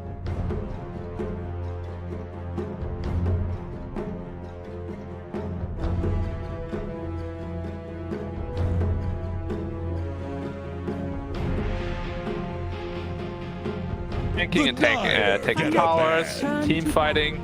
I love the duo, and maybe we'll see it again. Looks like at the moment Execration is going to try and ban out some of Death's heroes. Darkseid's taken care of, Hyde's taken care of as well. Fnatic, they're looking to identify some other cores here with the Terrorblade and the Doom Bander. Are there any bans that are kind of standing out to you at the moment? 5 seconds remaining. Not in particular. I mean, they banned the Terrorblade because it's like the best hero against Ricky, because Here's all your the damage is Radiant physical, of ban. course, and you have like a quadrillion armor. Spectre ban, okay. But AA hates playing against Spectre, so that makes sense. And Doom, I guess Execration is just a really doomy team. So, yeah, and Execration is just banning offlane team fighters. Radiant's turn to What? pick. And the Lifestealer. Okay, so they are thinking that the Ricky might be middle. I feel like we've seen a lot more Ricky mid than Ricky safe lane. I would really only like Ricky to be safe lane if you have a support that can enable him to get kills, and the Grimstroke always stands out, but a Ricky AA lane doesn't seem the greatest at all. Dyer's turn to pick. Yeah, Ricky AA is a rough one. Luna, okay. And that's the thing with AA though, like Luna becomes really strong when you get this Daedalus Satanic everything, right? Against AA, Satanic is pretty much just a worthless item, fortunately. 10 seconds. There's no way you can deal with a late game Satanic, and that's probably 5 one of the seconds best remaining. late game carry items, but AA, the real only way to deal with that. So Luna's pretty cool with going for that itemization, but it looks like they're not too worried about it at the moment. They feel like the power of the Luna is enough for them to maybe bring this back to a game 3. Like the Luna, it's a strong hero, has a lot of good power spikes. Radiant's turn to pick. It's a little bit risky perhaps against Ricky. Mirana AA. Now that's a support combination that I think is absolutely horrible. No stuns. You know, me and stuns, like we have a good relationship together. Me and stuns, we married a long time ago. 10 So seconds. I pick stuns every time. Stuns are important. What's 5 so funny about seconds that? remaining. Are you discriminating stuns? No, not at all. Just you marrying stuns is an interesting life to wrong with live. Why? You do you, man. If that's what you love, then that's what you love. Exactly. No judging. Don't be judgmental. Don't be superficial. What we're looking for Fnatic now is some stuns, some setups, some kunkich, perhaps. What about Execration? Do you feel like they can fit like a hard dispel into their lineup? Maybe an Abaddon 5, a Legion 3 potentially, because Fnatic are all reliant on this.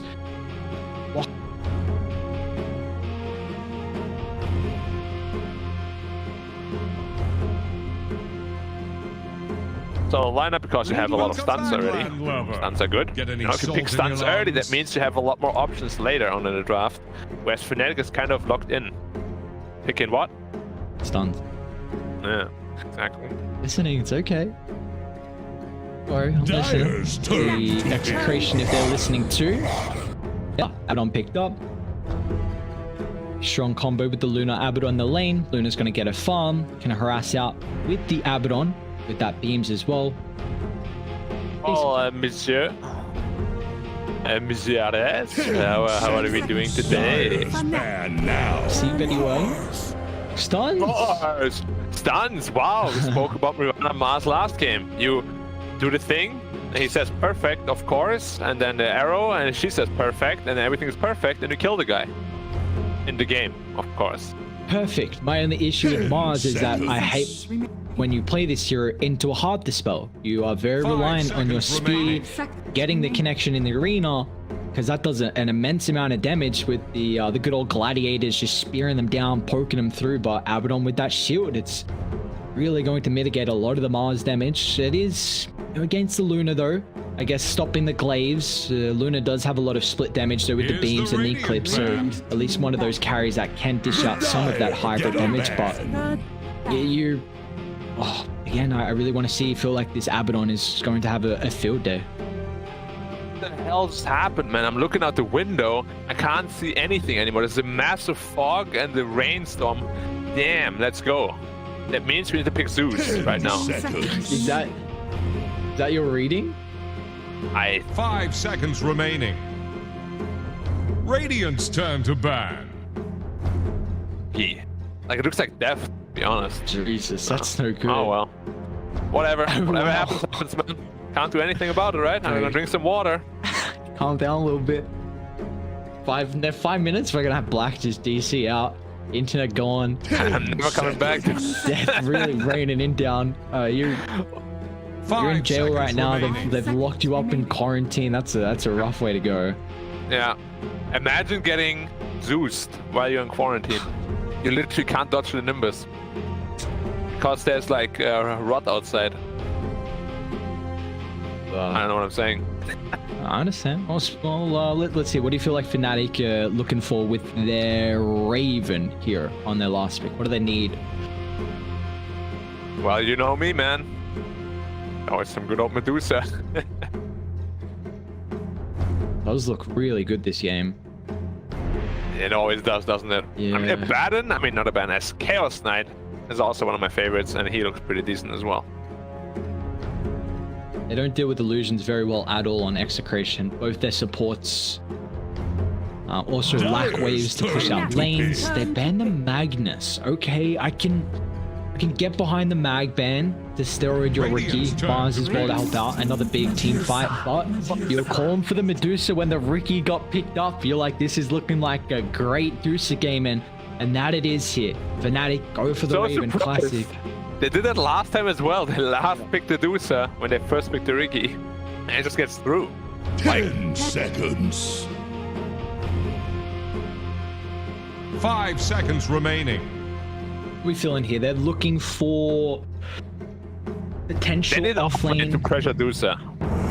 Points away. Choose your And it doesn't hero. pressure Dusa, but it's pretty good against Dusa and against all of the heroes, really. Riki, man, Riki. That's the problem with Riki. If you jump on the Pango, he's gone. If you jump on the Puck, he's gone. And Riki can literally just ruin anything that you have against the Medusa. I don't know how many times I have to say how much I like this combo. They picked it so early as well. Like, I know Fnatic, they picked it 8th. They could protect it with 3 bans, but it's an incredible Riki game. Like, you're gonna silences is great versus the Abaddon because you cannot use your ultimate to purge off a stun, so to say. So that AoE silence is great versus him. The Pango, the Lion, and the Puck, very squishy heroes that rely on not getting bursted down 4 to 0 5 through a seconds control. remaining. And I just Fnatic's draft. Again, the lack of stuns and maybe the Abaddon kind of hard to spell could be enough, so Bob could potentially pop off, but I feel like if Chuen gets a really good timing on the Diffusal Blade, this game looks difficult for Execration. Yeah, but as we said,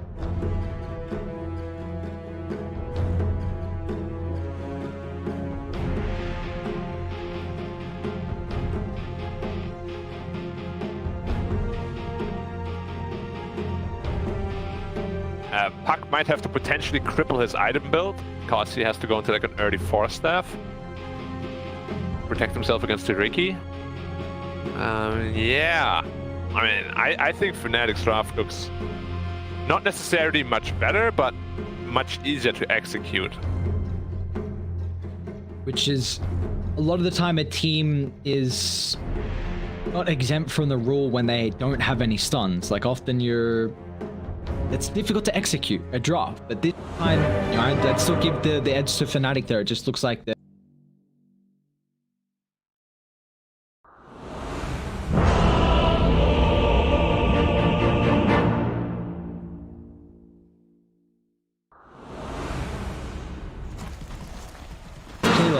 what are we looking for? What's the path to victory for the boys on Radiant? Definitely, like if Luna gets off to a good laning phase and starts snowballing, you will outfarm the Dusa for the majority of the game. It's just, there's a lot of potential for this Mirana Mars lane to cause a lot of damage down there.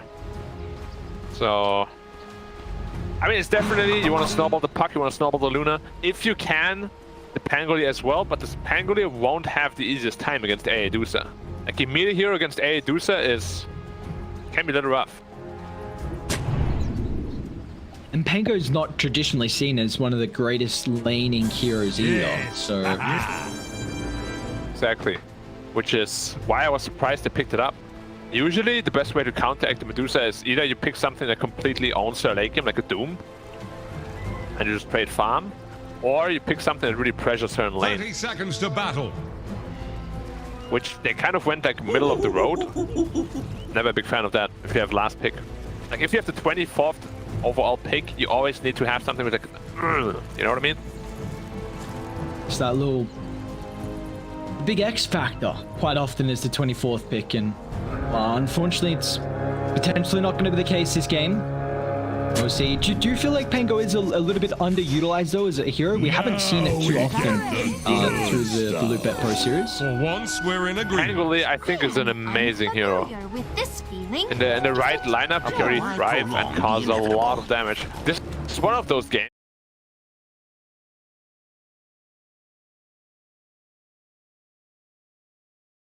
Media Hammond Q up. No defusal. Thoughts? I mean, it's probably gonna change, right? I mean, like he's corralled by build. the secret shot, but I think he's pretty committed.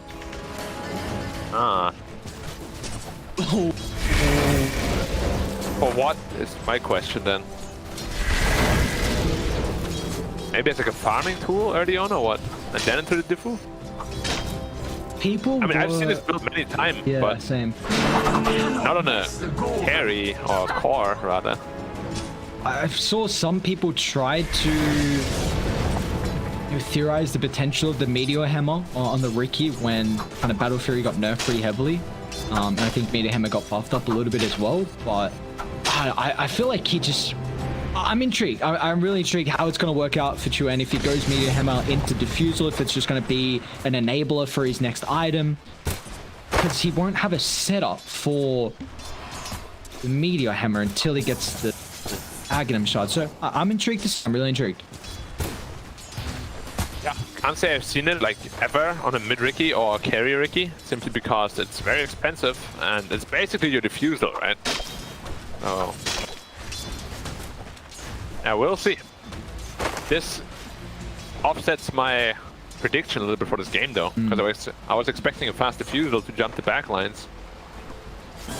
Well, we'll see how these side lanes for Execration are able to kind of turn the tide at the moment. DJ with the level advantage. Can man fight BDZ at the moment? It's just the battle of the block and the camps. So vital for all these side lanes. You see the emphasis that's kind of been brought into Now, position. Raven. One more disarm. A lot of creeps, though. We good. Gucci. Gucci. Yeah, we've kind of seen the emphasis now with the sentries just consistently blocking up the hard, the small camp with the pulling the creep wave as well. Just people are recognizing how much experience, how much gold, and the creep equilibrium that you can reset off that. So, do you feel like next patch sentries have to be nerfed a little bit? Maybe the cost going up or the radius a little bit lower? Has to happen. Like the last 8 minutes, super cheap, having a really big radius. Like it feels really hard to play Invis heroes nowadays, to be honest.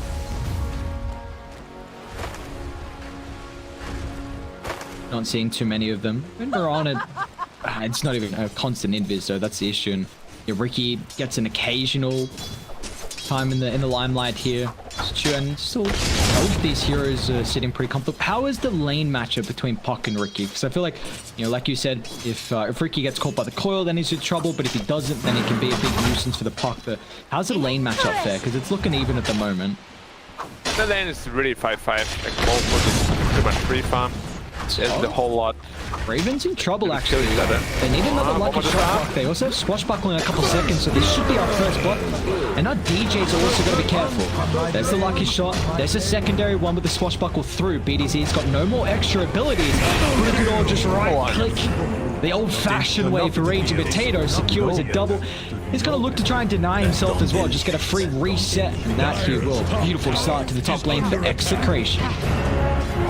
Lucky shots on the A, otherwise he would have died much earlier, but that's the stuff we're looking for from the Pangolin. At the fast corrosion, transition that to 2 kills. So see I'm just looking to get active early on here with the Mirana. Just taking away the water rune for Bob, so unfortunately he won't have a refill. He does still have the bounty up by the ancient area if he wants to go over there and pick that one up, but Chuen does have a bit of an advantage here now, at least in the resources. Wait, okay. Nice, got the car. Yeah. Going in for a little bit of a suicide play. But yeah, the lanes that need to be winning are winning right now.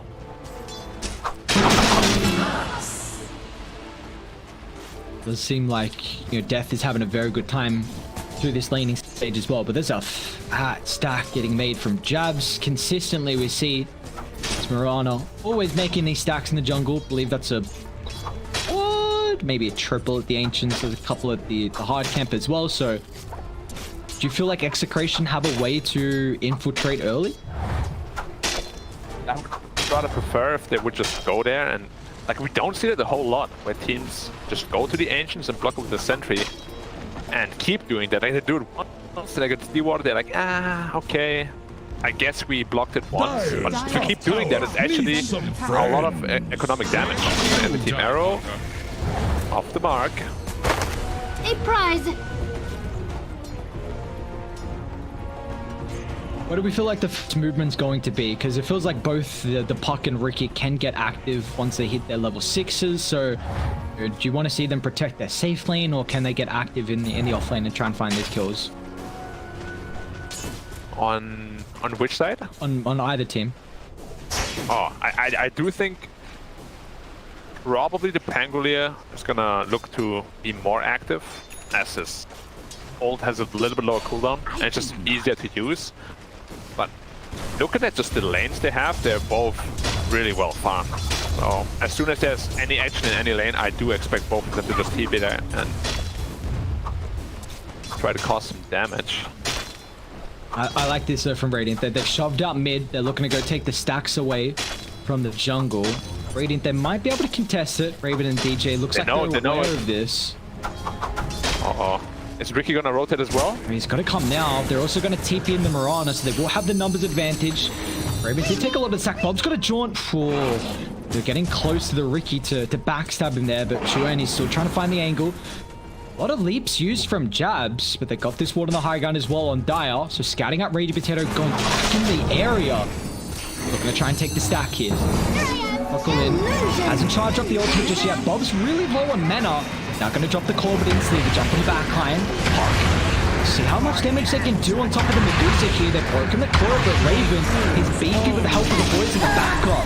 Looks like just the damage is too much for them to handle here. A 1-for-1. Chuen didn't have enough left in the tank after he killed off the Lion.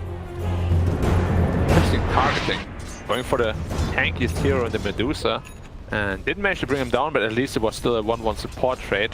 I feel like they could have gotten a lot more out of this though. Because Medusa actually did get the majority of the stacks. So they're not unhappy about that. Ragey Potato is opting for a Diffusal Blade as his early item here from the Pangolier. So we'll have at least some sort of an answer for the Mana Shield. They'll never see this coming. Angle rushing Diffusal, huh? Oh, no coil though. Hey, what they're doing though is down bot, Death, utilizing the ultimate. Aquatic Shield has already been used, but it's got another round up in a couple of seconds. Chuen, see how this Meteor Hammer is going to come into fruition as well. It completely misses on all three heroes, and oh, there's your early Meteor Hammer. Location. Dire's top tower is about as much impact as I thought it would have. Where's your setup? Dire's top tower On the is speed under wave. attack. Wee, Yeah, hit. Yeah, that's strange. Maybe arrow setup? But I have a shield for that.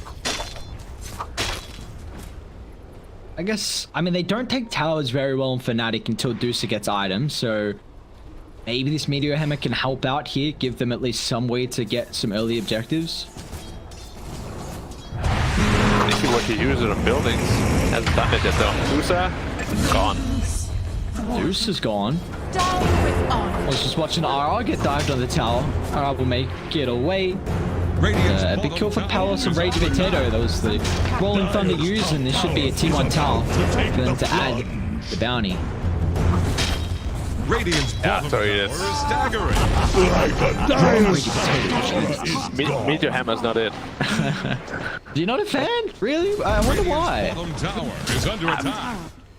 I mean, I guess they got the tower, but like you're so far away from the Fusel Blade now. Radiant's bottom tower has What fallen. are you going to do? And I DJ's... wish you a good night, Ares. You wish me good night? Yeah. Why'd you wish me good night? What's going on? You know, we have a lot of people that just listen to our lovely voices while they're trying to sleep. So I wish those particular people a good night. Boba? Taken out. Meteor Hammer. Oh, beautiful pickup from Chuan. Wow, that was insane. What's the big stack? He's got no point phase shift. Ooh, okay. I can't phase shift the Meteor Hammer anyway. It's too fast. Look at that. Oh, he's taking all the money from Medusa though. Okay. Dude, Raven's like, what are you doing? Just missing kills. DJ, another one across the map. Talos did drop the Eclipse for that one. Solo on top of the Ancient Apparition, just giving him more gold to work with. Top of the net worth on the Luna. Had a very good start for this game from Palos.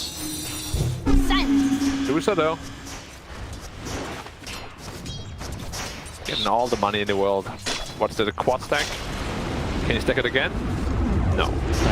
Dire's top tower is under attack. Inefficient. Radiant take Oh, nice. Keep that catch alive. That's what you need to be able to take these towers. See if they want to tank up the towers, and that they will on Rage Potato. Doesn't have the Diffuser Blade just yet. Be very vital first item here for the Pango. Got another creep wave coming Boots. through. Huh? Let's go. Careful, this sneaky invis setup with the Meteor Hammer, just off the mark there, but a lot of damage on the T1 early. I mean, you can't convince me. This is Radiant's actually. bottom tower faces a stiff What's the wind. play? Oh, you would have heard a different way. No. Imagine what it would have done to the puck then.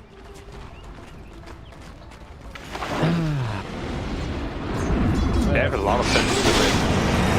One coil and he's gone. There's Potentially. the coil. There's a rolling thunderfall as well. They'll knock him out, get the coil break into the Finger. Dev. Good night here for the rookie. Yeah, and this diffusion bit also picked up on the angle here. So, game is gonna get a whole lot harder for the Medusa now. Blessings upon a loyal warrior. And it's just going to get to the stage where Execration, they're going to look to try and take these towers and just occupy the jungle from Fnatic. And we're really going to start to see this net worth. It's all going to be given over to do so, which can be a bit of an issue. It'll get to the stage where Execration, they'll kill off the rest of the heroes, and then once they feel capable, then they can kill off the top of the net worth in the do so. But once they can really shrink the map and force Fnatic just to funnel everything into Raven, then their other cores and even their supports as well, you're going to see them start to really fall off in items. I'm very afraid for this Ricky. Like last time we saw him play, he had like a minute 18 diffuser blade and they still made it work. I feel like this time around it might be even later than that. Raven. Usa, They're trying to bring down be Radiant's okay. top tower. when in doubt, just scream and run. Stone it out. Just like IRL. When in doubt, just scream and run. Serious though. It helps a lot of times. Mid lane again, Ricky. Coil dropped. The silence is making it difficult for them to lock him down. But now they've got the fall from Rage Potato with the chain lockdown. They're trying to set up top the ice blast, but Palace is actually just going to think about turning back around. He's really got to be careful though. You require a bit more fire in your belly. Oh, jabs. One leap available. Potato gone too. Kills across the map. Top lane jabs. Will still end up falling here. Palace able to find that back to mid we go as Raven and Death trying to stay on the ground, protect the T1 tower. The kill of the Pangolier is definitely big as he was 5-1 and 2 at that stage, so a decent spree is going to be given over to Raven. 383 gold, in fact. see the Luna being quite far ahead of the Medusa, which is natural. Does have its weaknesses, of course, come mid-game. But yeah, what we gotta keep an eye out for is the Diffuser Blade timing. This is the big one for the Dire. Until then, they can't really do a whole lot, I feel like. Diffusal, Yule is almost picked up on Mars, so they have one initiation Dire's tool. middle tower is Dire's But did middle enough. tower just got knocked down. Rain a triangle again. Nowhere to be found Radiant though. are scanning Raven for says, enemies. I'm out. Was it a Raven? I don't know. What the hell? My middle tower is under attack. Crazy potato. I get the DJ kill. He's looking for more as well. They've got to commit the finger of death, but look at the chain lockdown from the pain go. He's going to swing back around, unfortunately. Can't get that last little bit of control that they need. But now with Lucio on the high ground, this is really deep. Execration! You've got way too far! You're playing in the hands of the trap card that Fnatic have now revealed. With the ultimates, drop the Stone Gaze as well, and that death! They've got a Eulers to be able to set up for the Meteor Hammer. They'll bounce him back thanks to a perfect placement of the arena. And how do you take that fight? You've got such a strong advantage in this game, and you just throw it all away. Surely we didn't just witness Tribute to my house.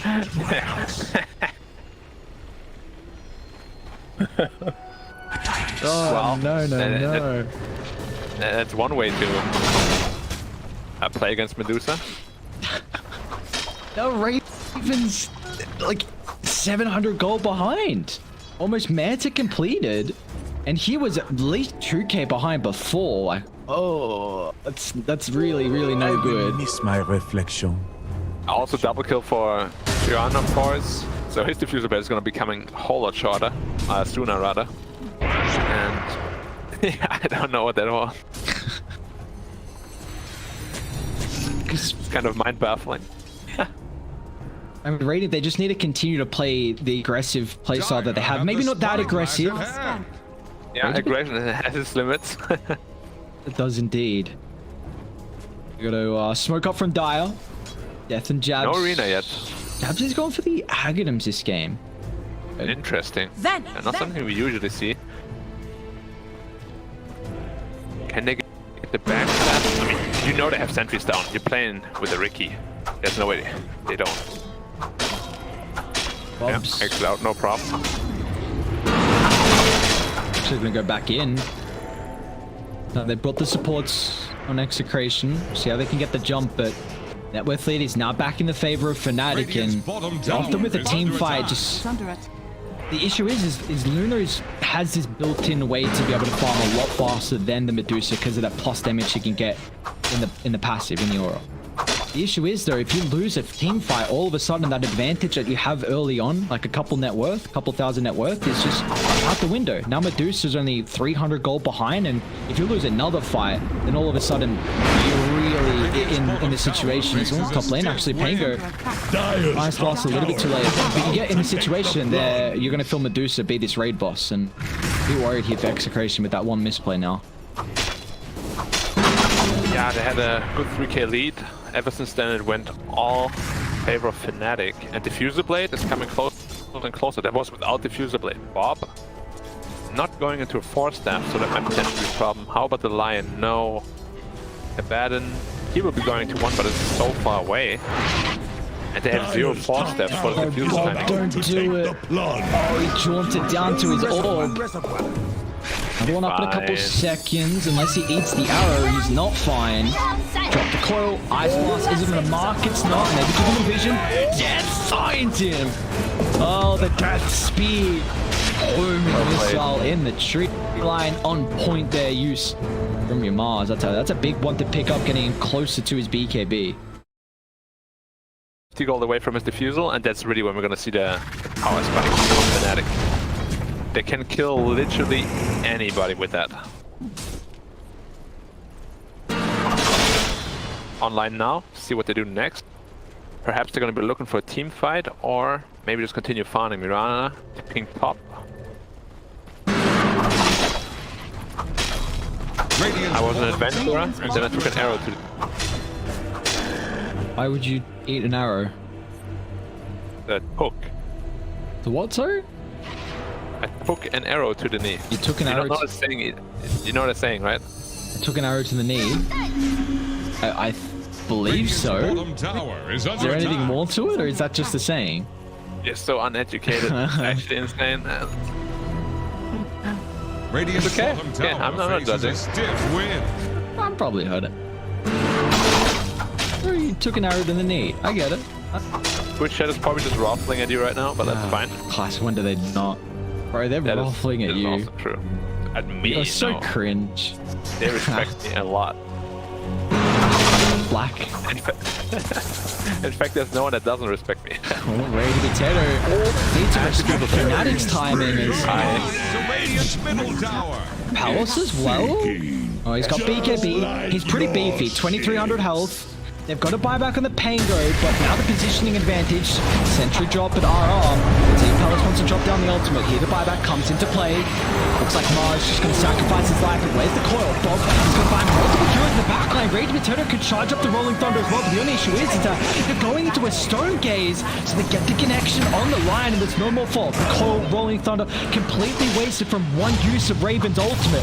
They're still able to catch out DJs. The Ancient Apparition won't be successful with the TP. Ricky's in trouble as well. They've soaked him dry without the Mena, so no blink strike to get to safety. Is Raven. So All being by herself. pursued. Do you She want to might be dive? dead.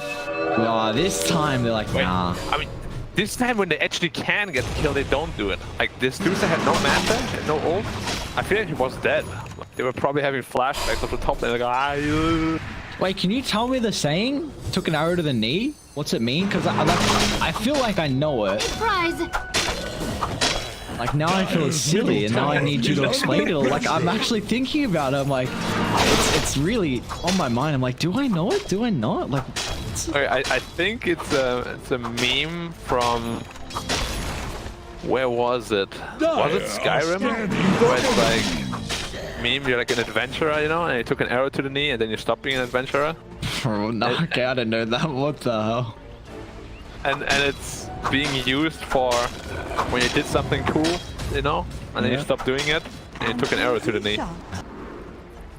I can't believe you don't know all these, like, they're not even boomer memes, you know, they're boomer. I guess you don't even have to know Skyrim to know it, or play it to know it. I just saw the Skyrim meme, like, it's probably used in way Wait, yeah, other more ways than, yeah. jabs. Jabs, They want the Mars okay. instead. They can get jabs too, a little bit of icing on the cake, but no, they're gonna have to try and bring down death, and that they will with ease. And you'd much rather an offlane on than just the measly old Mirana who's still building into the Aghanims. But 2,000 net worth lead for Execration. When are they going to get to this stage where they can transition these kills into objectives, though? It's very strong, and they should be able to do it already. It's just they're being very timid after the top lane. Raven though, don't get every time. Does this get any easier for the Pango? Like, as soon as it Rolling Thunders, Raven just Stone Gazes, and it seems like how he can use his ultimate is not as effective in fights now. 25, and you get the cooldown talent, you can just do it more often. While Medusa can't. But yeah, it's not the greatest matchup. It's what I was questioning in the draft. Like, it looked really good early on, but I'm a little afraid it's gonna taper off. You can already see he was top 1 net worth previously, now it's almost at the same net worth as Mars's. Yeah, there's that deep dive as well. Still, I mean, you have to bring it back to that. Like, they were sitting so comfortable for Execration, and even though Palace is top of the net worth, level 20, scouting out this Roshan's Execration. A bit cautious now if they want to stick in the vicinity. Looks like they Also picked up the shot now, by the way, so we have that set up for an arrow as well, potentially. Are you going to do Roshan like that, really? Radiant's bottom tower Dire. faces a stiff win. don't want to give this one up for free. Death is trying to find the angle. They'll charge up the Rolling Thunder. Oh, beautiful ulti, Rage Potato. That with Eclipse as well. They'll just take the fight to Fnatic before they can get set up. They've isolated the Medusa, and they're able to bring her down with ease. Raven will fall. And now they can turn their attention potentially to Roshan or more kills. Whatever's the better option. Execration get the Aegis. Now they want the kills. It's Bob Hunted. He'll catch out the Mars. A solo coil with the breaking is all the damage required. What a beautiful beautiful fight. It is no. Done though. It is Oh, got two anti. Pango got two anti as well. Again, what's going on? Dire structure. They're just giving away unnecessary kills. They should be able to clean off the Ricky. Finger of Death committed there. Big use of the burst from BDC, which is level 2. He's up to 4 charges now. That just feels like 2 kills that were not necessary to give up, though. At all. Like, this is the kind of thing when you get too excited, you know, oftentimes it can result on this. You're like, go, go, go, go, go, go. Dire's middle tower is under attack. Yeah, okay. Real relax a bit there, man. Get 2 kills back. They're This trying was to bring supposed to down be. Radiant's top tower. Dire's middle tower has fallen.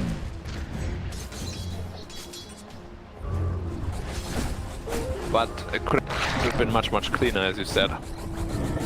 Again, though, Fnatic, that Roche fight, like, you know they have a Pangolier, and you know that you can't just walk down a ramp like that. You know, it's a pretty amateur mistake against Pangolier, and he just pretty much won the fight by himself. He jumped onto the Dire are staircase, scanning for enemy. Blink Dagger, Rolling Thunder, fight's just over immediately.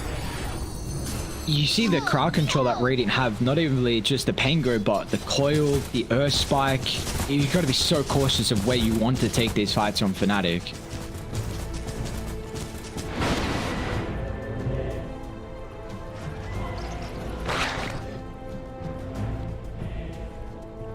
At all. Radiant's They're not middle even tower itemizing can't it. handle this deluge. Oh, DJ?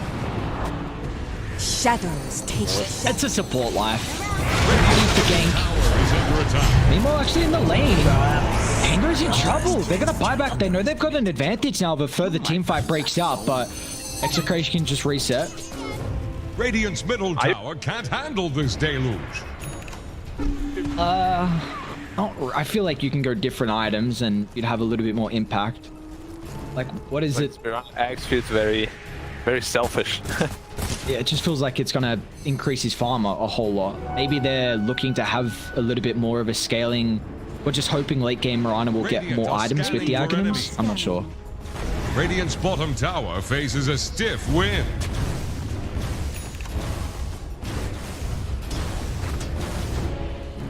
Radiant's middle tower can't handle this deluge.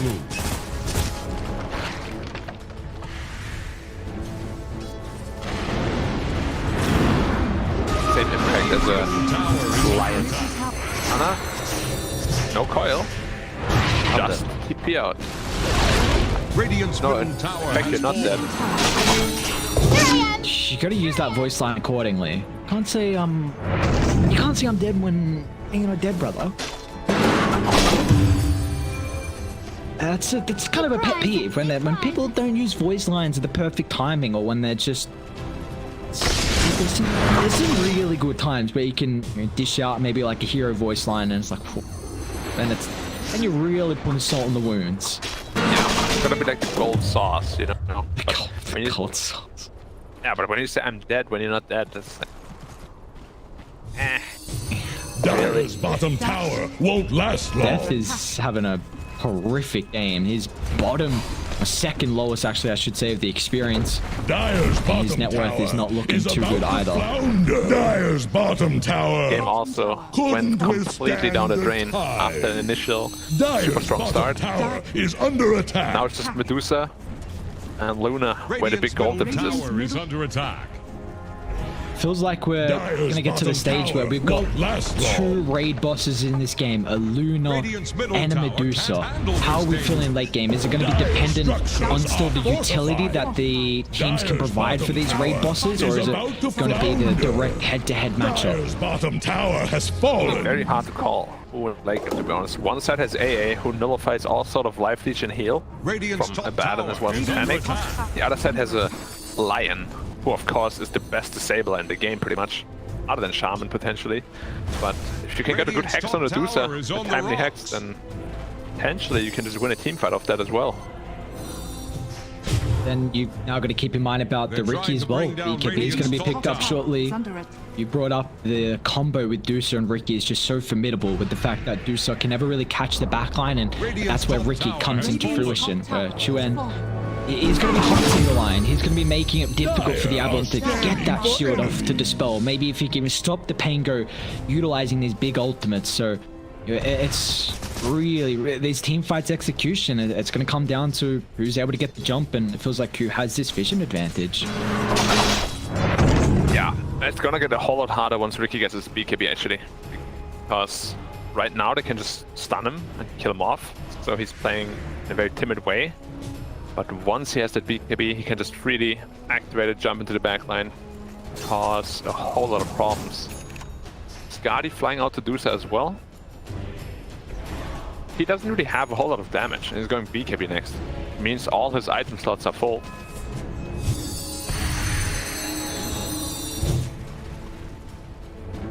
I don't know if I like that too much. Would you prefer like a damage item to be put into this slot?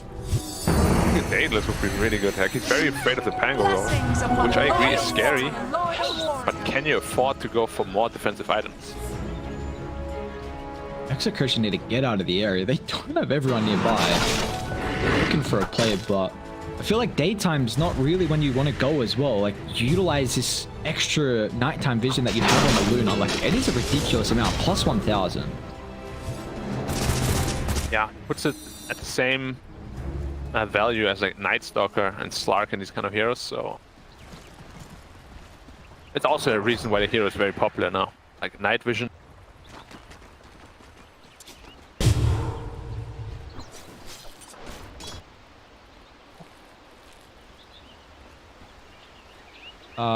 Are they? I don't think so. I don't know. They hunted it. Do they hunt during the daytime or nighttime? Bro, they're cold-blooded beasts. I don't give a... Get the snakes out of here. Just reptilians. Yeah, hate... Well, of course the Australian would say that. Bro, the amount of crap we have down here is ridiculous. Chuen? How's Rage Potato got vision? Lost it up previously.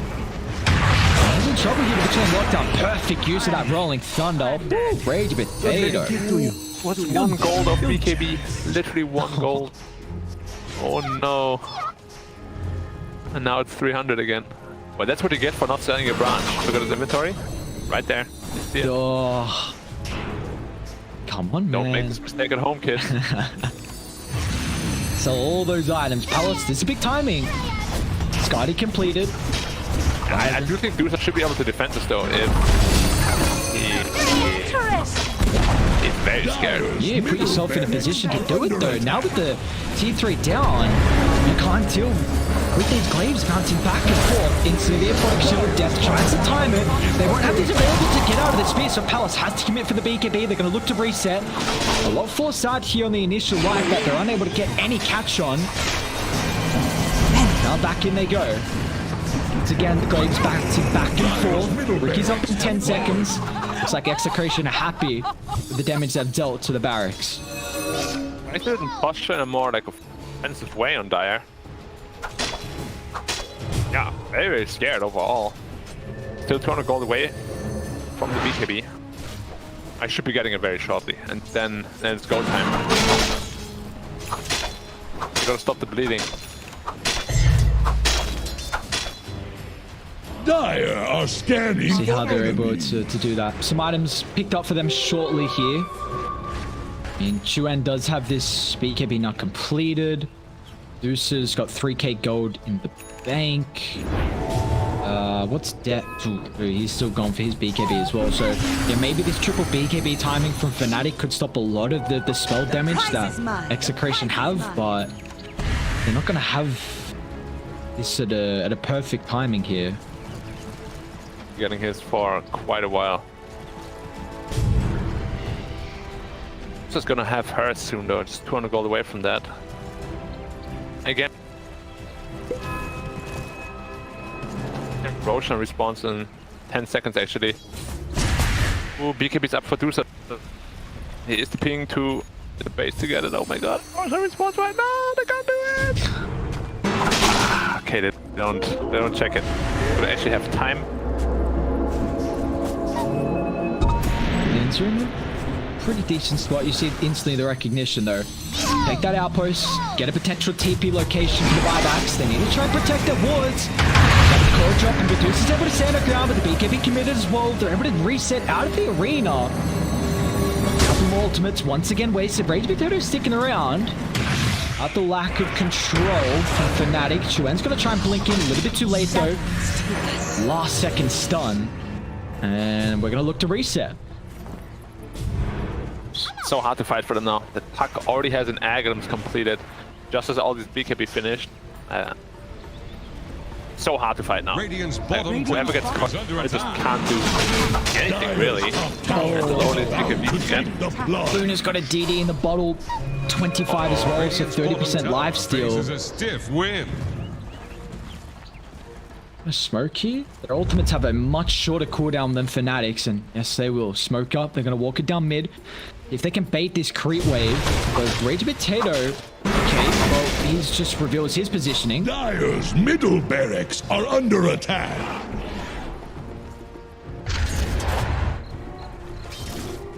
He could be up in 10 seconds. But they're actually just smoking down the mid lane. That was they're just all gonna planned. They need to come back. Oh, the double damage Luna. Shredding. Again. Dire structures Tower gone. Well, What's the clip? You need to keep the T3 up before the Glaives. Gonna try 2 seconds. The Mars gets ripped apart the creep. Oh, look with the figure of death. Mars gonna buy back. Looks to rejoin them as well, but now on the outskirts. How can they take this fight now from Fnatic? They're jumping straight onto the propellers with BK. Eclipse his pop. He's going to look the turn, but he doesn't have to live see the Sandy's ground. Fnatic, a solid defense from them, but it costs them a lot of buybacks. They'll kill off the Pangolier as well. Can the Puck get away? The lacking no, Death gets him. Oh, the timing on the speed. Again, Death is on point, catching out the Puck. Roshan is up. I'm pretty sure Fnatic know this. No buybacks on 2 of the most important heroes on the Radiant. This is exactly what we saw last time. You know, the Ricky, Medusa duo, they were struggling. Enemy tried to push high ground, they want to fight. Got Roshan, and it was all Fnatic from that moment on. There's also a free shot for the Medusa if they get it. It's massive.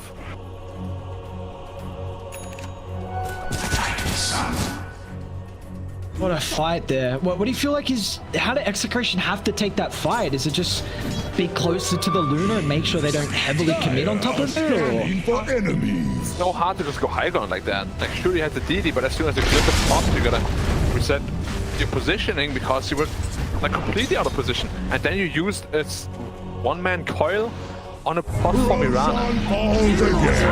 Like, you built an Aggro Scepter to combat the BKBs, but then you called the Mirana, so there was a big mistake as well. And Luna just needs to be careful that she doesn't get AA ulted, because that AA ult is really ruining her game. I guess it's now down to Execration if they can catch out the Ancient Apparition. I mean, when you go up a high ground like that, you know AA is going to be so far on the back line. So now it's up to you to take a fight where you're in a situation where you can catch the AA. Because you brought up before that, a late game, you've got one team that has a way to deal with Lifesteal and the other team that doesn't in the Ice Blast. So now you have this big advantage for the Medusa, who now even has more of an advantage because you just picked up Aegis, you just picked up Aghanim Shot too. So now you've got the double wombo combo, being able to turn everyone to stone, and you've got your damage starting to be built as well with the Daedalus almost completed. Yeah, it's a big infusion and damage, and Luna did not opt to go for a butterfly. You gotta coil this Ricky. Like, if you don't coil Ricky, it's gonna cause way too many problems. We don't have a MKB either on the Luna, so the miss-hit chance of the Cloud is a big problem as well.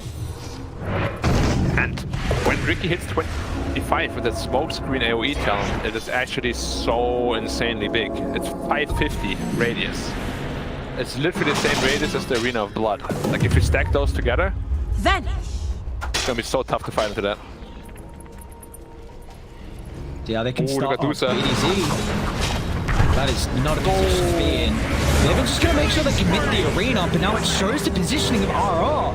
They force the Abaddon to try and protect the Lion. And now it's going to cost Abaddon his back as well. So Fnatic, again, late game execution at the moment. Really starting to shine here.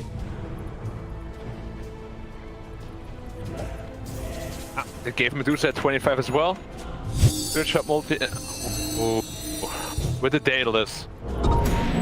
This level 25 Medusa talent is probably one of the strongest talents in the entire game. That's good shot.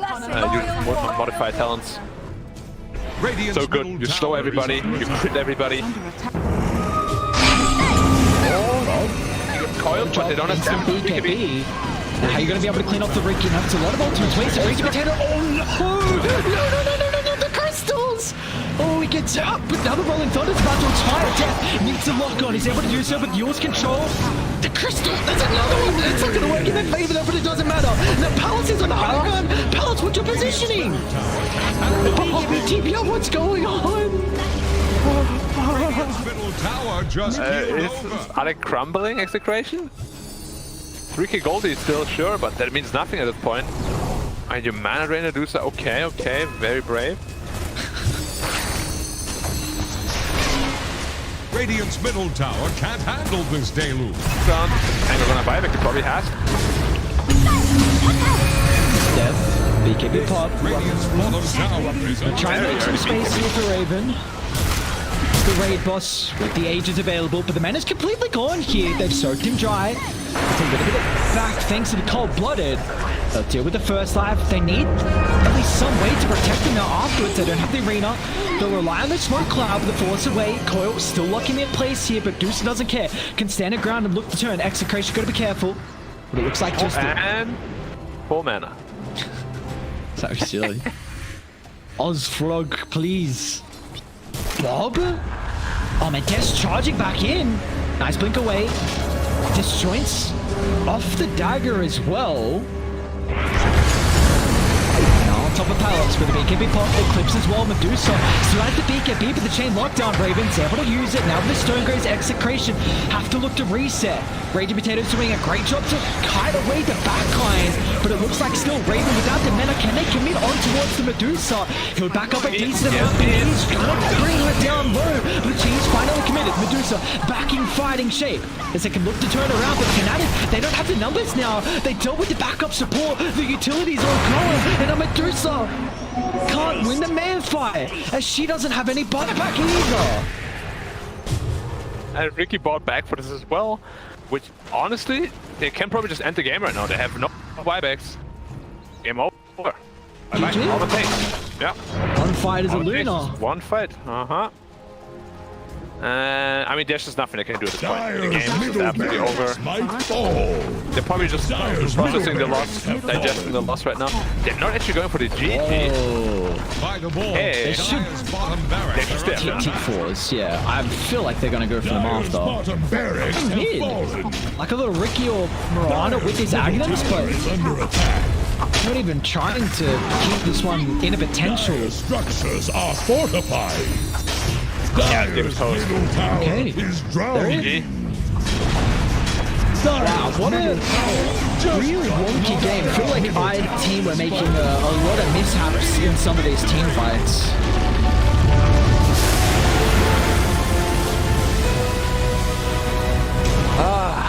I mean,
5 seconds remaining.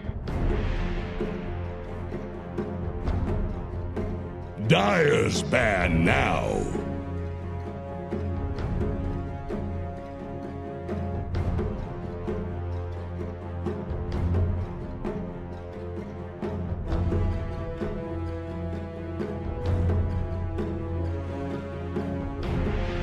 Ten seconds. 5 seconds remaining. Here's the Radiant ban. The Dire get a ban. Bet now Black into this game 3. How are we feeling? What do we feel like is going to be prioritized here in the first phase? Any more Podge picks? Anything up the sleeve?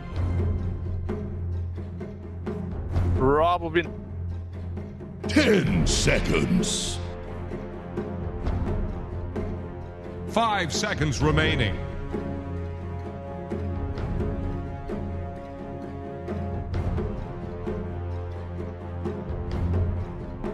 They like their axe, but already used their game 1. They're not a team that likes to reuse their stuff.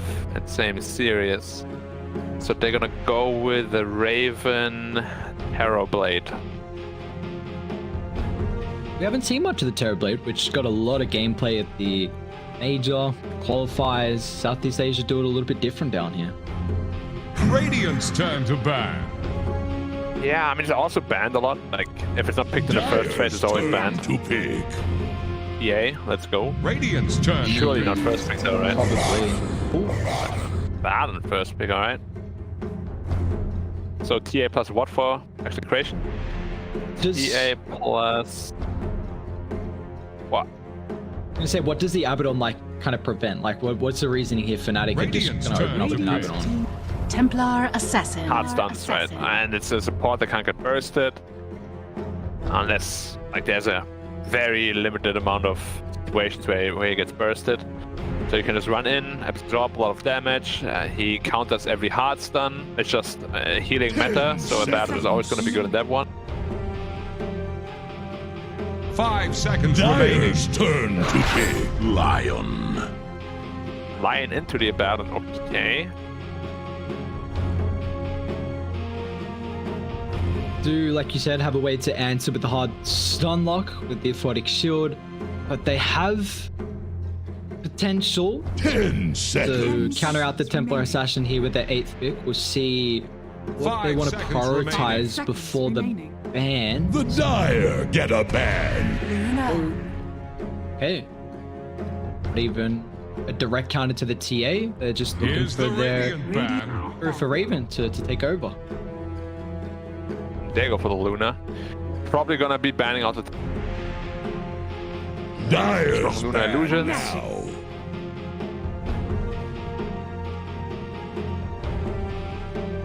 What is Execration looking for? Honestly though, maybe Fnatic will bait them into picking the Terrorblade. Because TBTA, we said it. 10 Pretty weak. seconds. Radiant's turn to ban. Especially early on, I banned it anyway. So scared of late game. I feel like if a team picks TATB, you should be able to punish them hard enough in the early game that late game doesn't become an issue. 10 seconds. Yeah, just also play around with your draft where you have heroes that can come online a 5 little bit seconds earlier. remaining. Have the Luna ramp up, and Luna is a hero that doesn't need as many The items, Dire especially get with a how ban. fast and you're able to farm and you get that damage from the aura. That's where you can really punish that greediness. So, I mean, what they banned it out in game 1 and game 3 now, so it looks like they're just a little bit worried about the potential. I don't know. Yeah, I mean, 10 seconds left by my count. I guess most games do tend to go late. Like even the first game of 5 Fnatic had like a seconds 15k gold lead. Some of them went like back down to like a 5k gold lead. So, you know, mistakes do happen, and especially in the current meta, Here's the with how the Radiant gold ban. swings work, it can be very, very problematic if you mess up on fight.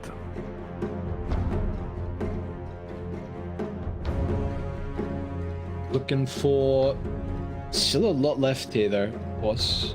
trying to see what their bans are able to tell us as well, just 10 seconds. identifying some of the issues. So getting rid of a lot of the ways that can be nice to steal the Luna.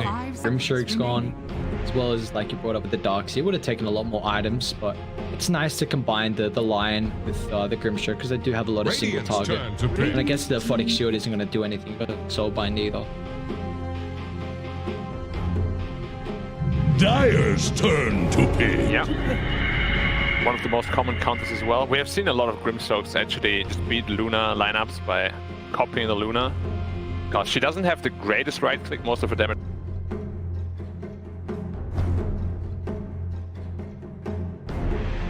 Ten seconds. More of a block pick. Because it's not super good against Luna or Abaddon. But it's really good against a Lion as well as TA. A little bit of a block pick. Maybe set up for some Mars later on as well. Is this a weak support duo from Execration? Like, would they be happy with the Lion Phoenix? It depends on what carry they pick and what offlane they pick. Because they didn't really show anything yet. Like, they can still do like a Mars Lion, which is really strong. Or Mars Phoenix, which is pretty good. And then they can pick another safe lane that is decently strong. I mean, they could even put TA safe lane if they wanted to. Which they have done before. Snapfire, okay. Not here in a while. Back into the... So it is probably going to be a safe lane TA then. And Snapfire, of course, is one of the best answers to Phoenix. It's pretty good against TA as well. Once you get those level 6 puddles out. Very good. 10 seconds. And they going to take the Mars here now for Fnatic? Because either team would love to have it. Snapfire combines with it really well. I just think maybe... Is there a different hero for death that could be better against the safe lane TA though? That's the thing, it could still be an offlane Puck and a TA mid, so they can't hard commit to thinking it is a TA safe lane. But something that is good against TA and also okay against other... I mean, it's hard to find heroes that have multiple purposes. Void Spirit into the Puck Lion, that is very risky. And they must have a lot of confidence in that pick, because it's pretty hard countered already. 10 Radiant's turn seconds. to ban. Chuan does play a very, very good Void Spirit. See... That's a bit Meteor Hammer. Maybe without the Meteor Hammer. I at least... I mean, you're right with the Silence and the Coil, and with all the extra lockdown you have in the Lion, but I think the Void Spirit, at least having a guaranteed stun to deal with the Puck with the heals into Remnant, 5 seconds remaining. is all you need often is that one initial stun, and then you're going to have follow-up afterwards. A little bit more difficult to chain lock down the Puck, because you've got a beam, a cookie, like that's not enough. They need... I think they're looking for their death hero. I don't believe they'll flex the Void off. 10 seconds. Offlane Void is really not that good. Yeah. Like, it's probably locked in as 5 mid, seconds and they're remaining. looking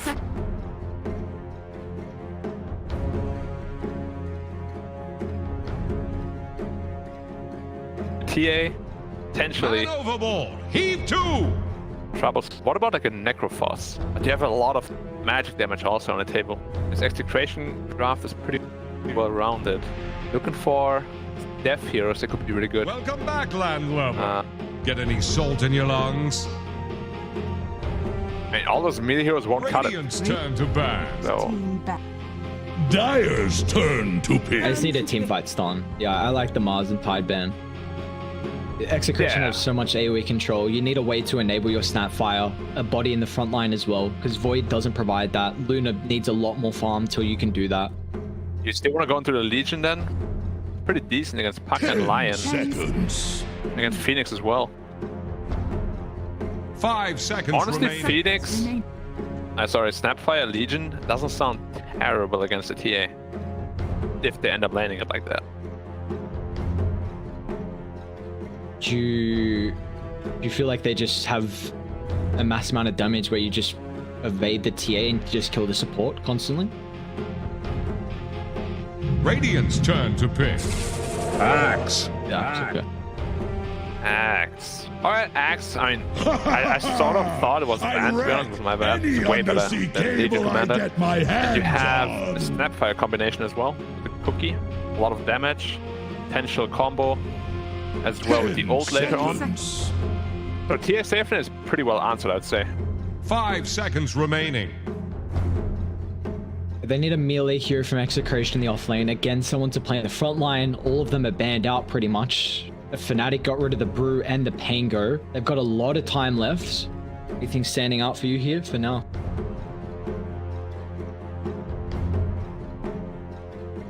I'm thinking about if it's better to put the Puck offlane, but landing Puck into Luna Abaddon could be a little bit scary. So I think they're pretty committed to the TA. But most offlaners are also banned, at least the good ones. Can they just go for... I mean, Centaur's... He's not... I really don't like Centaur right now, but he's a stun, he's a frontliner. Another option is, I guess, the Bristle doesn't give you a stun, but I feel like Fnatic have a lot of damage to go through a Bristle. Just get turned around. Honestly, this is a pretty free Morph game, but Morph and TA together is pretty greedy as well. And then your only playmaker is stuck in the offlane where he could get shut down really easily. It's not an easy call. Because most offlaners just get bullied out by Luna Abaddon. It's a very strong lane.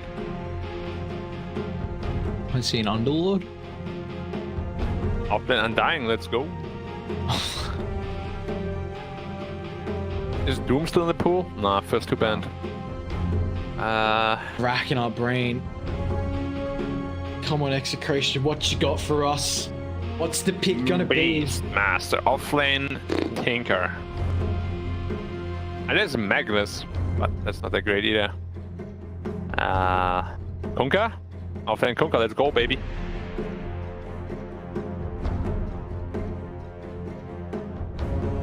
The two, the Shader with a stun, but he's not really as much of a front line. Choose your hero. They will go for the Legion, so yeah, I take the easy way out. There wasn't a left available for Execration.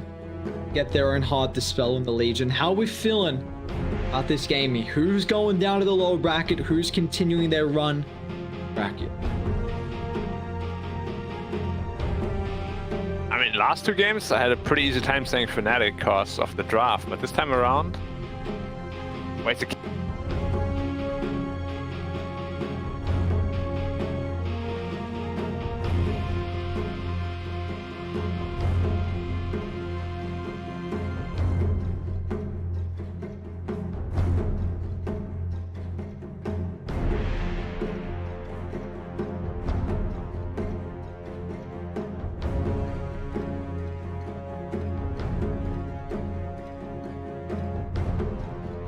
I mean, they want to dodge the Axe Snapfire matchup, I guess, but Puck should be struggling quite a bit against Axe Snapfire as well. Not sure. Not sure at all. What is it?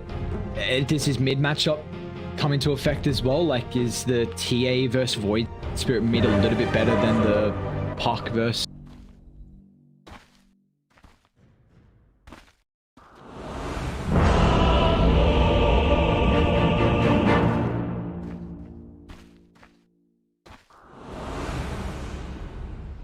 To the safe lane now, you farm a little bit better, but your levels are going to be a whole lot lower. Prepare to make way. I don't know, maybe it'll work out. It's just, It's pronounced in my opinion. Admiral. So, if I...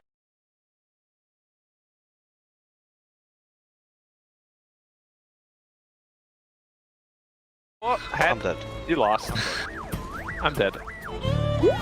Can we even say that Fnatic have looked a little bit cleaner through this series? Because, I mean, game one was for them. Game two, they did even solid performance. They did make a couple of plays where Execration dragged it back. I feel like either team has had their opportunity to take the game and then kind of thrown it on his head. So I don't even know if I'd say Fnatic have felt like probably the better team so far. Your anger is useless. Yeah, it's hard to say. Like game one, Execration almost made a comeback, so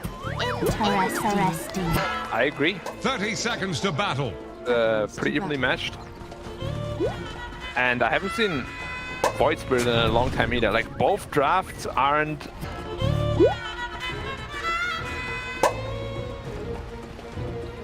Like, when was the last time we've seen a carry puck? I'm dead. Yeah, not often. I mean, I just feel like I just really want to see how they play this now.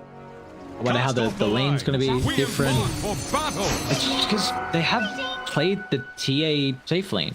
So maybe just the damage instances and they can just run over the TA. Maybe Puck's going to have a better time. I don't know. We're going to find out the reasoning here for Execration. But this is a big game for either team. They can continue on. Backing series after this. Series 4 tonight. Game 3 now underway. Creep's gonna butt heads now on top of the lane. So this Void TA matchup, is there a percentage you'd put on it for the heroes? It used to be pretty even, but all these melt buffs and a couple of Void Spirit buffs, I'm probably gonna say it's like a 6.5, 3.5 for TA, especially as the levels rise. I said though, he's taking a lot of damage. Been incredibly impressed with Chuen as well. Like, I feel like we saw how he was able to play with this team in the qualifiers, in the position 2, and back to kind of his home role. And he's been looking solid as well through the Loopet Pro Series. So he's got a massive creep wave. Going to be farmed under the tower for Bob. He will take a lot of damage with these creeps. First blood! I'm dead. Actually, Now, one by one. alright, so they put that there to counter the lane, but he falls immediate. That is not a good start for them. Rough. Dire's courier Very just rough. went belly up. Yeah, that's not what you want to see for your Puck getting brought down early on. Have the greatest control either to get that kill, but we'll see how top's going to fare. But one lane, maybe Execration can pull it back in their favor. A Ragey Potato with BDZ. Again, we're seeing another Lunar and an Abaddon though. Baron taking a lot of damage. They have no nuke right now. Careful, he does have another healing self, so he should be fine in terms of health. And the higher the levels go, more probably favor the dire side as well. It's all about surviving for them.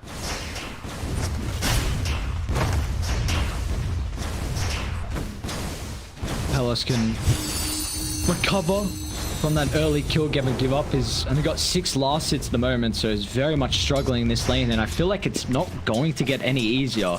They can start cutting the wave, full creep wave, then dive the Puck under the tower, and his doesn't have the greatest amount of armor, so with this little Shredder and Blightstone level, do a lot of work. This time they do get off the ancient block, so they won't have too many resources available from there until they deward it. They probably know. They already probably know it though. Because Phoenix came from there. There's no way you don't. My house. My house leads to riches. There's no way he gets his solo kill. Just plan wasted, giving Palos a 1v1 matchup versus Death, who, this is scary. We saw Raven in game 1 have a free game on the Axe, and he was top of the net worth, and I feel like this is looking pretty similar, and this is a hero that can skyrocket in farm with an early Vanguard pickup. Yeah, but it's not a carry axe, so he shouldn't be finding You might wish to retract same your levels of last farm. move. Like, see where the kills are going to start to come through. Bob able to combat this lane relatively well. I mean, do you feel like Fnatic have a way to infiltrate the TA's stacks? Because we saw that be a big factor in our earlier games, and do you feel like they can do so in this game 3 now? It's hard to do early on, but definitely when they have levels. Like the 6 on the Void Spirit and Snapfire are going to be absolutely crucial. I'm dead. Yeah, they've got that Grace combo where your Void can set up for these Mortimer Kisses, and then once you lay in all of this magical damage, then you deal with the refraction, and there's no way Bob can really reset from there. So I guess Execration have to be they've definitely got to keep in mind of how they want to play their wards across the map, just enabling the Bob TA to find these stacks with ease. And that is the beautiful thing about the Templar Assassin as well, is that you've got free information that you can provide with your level 6. It just makes it still so difficult to infiltrate. Yeah, that is why TA is one of the strongest heroes right now. So much in Dota is just about vision, and these traps give so much of it. I wonder if they're gonna nerf that. Or just the amount of vision it gives, especially with the shard, in addition to 125. I already see Void Spirit struggle quite a bit. I'm dead. No net worth, but Axe is of course the big winner still. Easily at the top of net worth. That's when they're going to continue to ramp up as well here, as he's looking to cut the wave. You see Palos. He's solo as well at the moment, but I mean, RR does not have a lot of experience and still yet to have that second point in the fire of spirit, so he's not going to be able to provide too much impact at the moment, as Phoenix is definitely a support that very much thrives on having a lot of levels. Radiant's bottom tower is staggering. Like a drunk sailor. We have a Tome available though, like Lion is leveling pretty decently as of now, and he's protecting his stacks. And the Baron says... My block. Dire's is under pressure. Radiant's bottom tower faces a stiff And then I'm gonna beat you up with my big sword. Oh, that's scary. I don't know. Being a lion and then seeing an Abaddon running like that, that's not a fight you want. Bobs, there's a big stack to take away. You just let him take that though, right? Nah. Def says, nah, I'm here.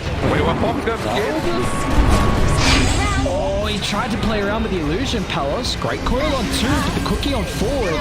They need space for Bob to get back to safety, and they will be able to provide it. Is he going to tick out though to the battle hunger? Bob needs to try and use the bottle charges. It's not enough though. Bob still falls. PG gets the kill with the miss coil. Now Palos is in trouble as well. A shambles of a team fight breaking out early.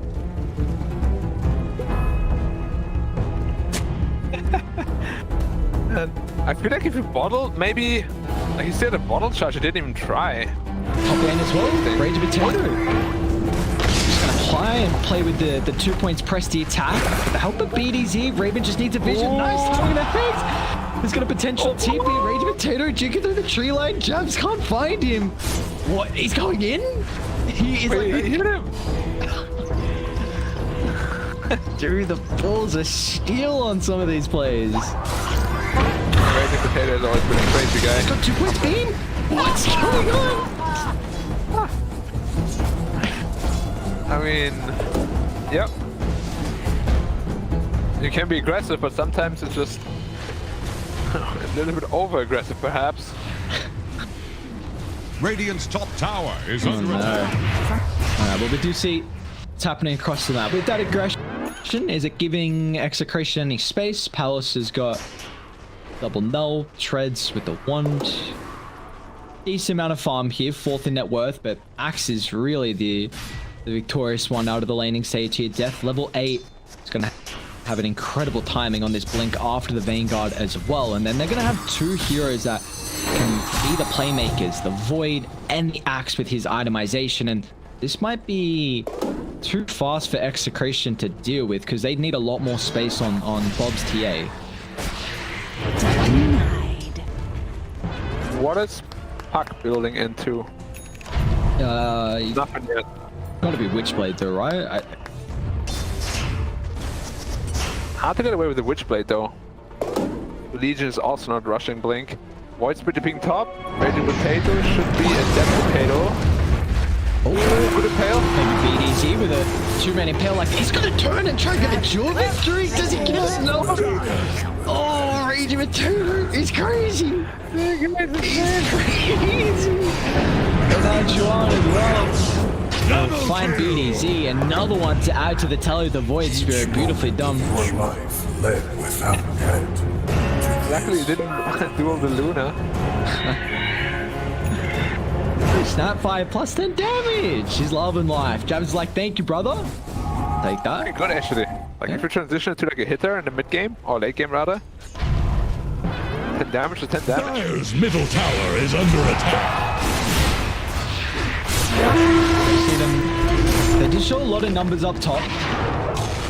Execration gonna try and put some bodies on the line here to take an early tier 1, but wow, that's even faster. Blink Dagger on death. Jesus, pre 10 minutes, he's got Vanguard and Blink completed.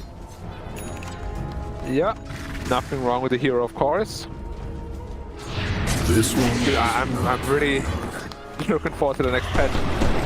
What's gonna get nerfed buff? Bob's in trouble. He's gonna build a Blink in our RL. 1 point in summer is not enough to mitigate Dire's bottom tower. massive amount of damage coming through early on Fnatic, and they've got a cookie to replace death too, so they're okay. Dire's been top tower replaced. is under attack. Good, that man. It's a 2,000 net worth lead here for Fnatic early, and it has to be said that it's not looking good at all. Fortified structures can't be breached. I could. Dire's top Yeah, tower the comeback, is about though, to is- take the plunge. I'm looking for some Blink Daggers here to get some fights going their way. Dire's Witchblade and top Puck. tower is under attack. Nothing queued up yet on the Legion command. Going to the hood next. Radiant think So fortification. where's the initiation gonna come from? Are they just going to try and brute force down as mid lane? Jump in. Fall after the call expires thanks to the Aether Remnant. Must die. Death already getting super active here with this Blink Dagger. Is getting to a scary territory. Get lead.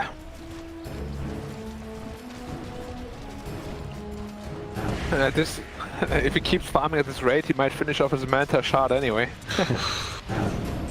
Just transition into your own carry. I know death Then is... double 7, setting up top potentially. Death? Look for the Phoenix. Is he actually? No way. He just sunray Like, TP. surely not, right? Dude. I mean, that, look at... Radiant's He's bottom just... tower is It's under the attack. mental damage right there. Imagine if he double spins because of the power hits and kills the Phoenix. Now he's mid. That's everywhere. He's making sure no one can farm for free. Radiant's bottom tower is under attack. John even trying to defend up. Let's be a little careful. Radiant's bottom tower Poison is a strong faces a tool. stiff Oh, wind. the tower should be going down momentarily here. No. Dire's top See? tower has fallen. Radiant's bottom tower is Both tower at the under same attack. time though. Could also be falling, no problem. It's gonna get a little low here on Luna, so look out for some people. Mid lane, death again. Faces a stiff This time wind. Execration have a couple of heroes behind BDZ. And with the cookie bouncing axe over the line, that means he can't get the call. So the cull into the escape and Ragey Potato able to find a dual victory as well. So a little bit of a misplay there from Snapfire, costing him 2 heroes. And it's going to cost him potentially this tier 1 tower as well. Although Fnatic bringing the numbers. Rainbow TP is coming through to the middle lane as Raven even dropping the Eclipse to kill off Ragey Dire's Potato. top tower is under attack. Now both teams a little bit too over aggressive, but they almost got the mid tower. It's super important. Just 100 health left. It's gonna open up the map for the TA, and they're just gonna run at Dire's it. middle tower is under pressure. Middle tower just got knocked down. Well, is very farm. Level 12, top of the net worth. Desolator almost completed here. And this is... It feels like Radiant with the lineup that they have. They are going to look for a very, very big early game timing before the Luna has the items to combat that. Although Bob's got to be careful. He doesn't have many refraction charges left. Paired up with the Mortimer Kisses, they can burn them instantly. Now Bob needs to help with the rest of the team. Refraction back up. Do they have any detection though? DJ's gonna pop the sentry, but the Mel gives him enough space. It's not enough though. As Palace didn't drop the core to protect him, they also find BDZ on the backline too. So great infiltration from Fnatic. They're the ones still looking to play aggressive early with this blink on Radiant's death. middle tower is under attack. Radiant structures are Yeah, fortified. even though the gold difference isn't that big, it just feels like Puck is not ready to fight really. He doesn't have the bottle to sustain himself, so he's always running low on mana. Just like your shit. And now it's the mid tower gone the other way. Radiant's middle tower has fallen. A lot more map now to play with for Fnatic too. But you can just see, right, how difficult it is to get any sort of fights going because you just have no blink daggers. The axes make so much happen. I feel like this is the issue with the Legion, is that like his lane has to go perfect because his catch-up is very mediocre. Like you are a hero that wants max out press the attack for your utility, but do that, then you struggle with keeping up in farm. Yeah, it's just the question is the hood worth it? They do have good magic damage, of course, but isn't it just better to have a way to initiate? Oh, now they have 0 catch for all these heroes, unless they get coiled. Palos. Damage rune on Chuan isn't enough. Jaunts away. Press the attack from Ragey Potato will keep Palos healthy. Blessings upon a loyal warrior. He already has Holy Locket completed on the bat and he's so rich. Oh my. Jesus. Wait, what? He's 1,000 gold ahead of the enemy Lion. He's 2-1-4 with 34 last hits. That Holy Locket is so good. Like the amount of heal it's going to dish out is off the charts. Jazz, what is he looking for? Solar Crest, that's almost-ish completed. Went again. Cannot maintain will always. I mean, this is the Still the matchup. same Like you can't phase shift blink out of the remnant. Tower is under attack.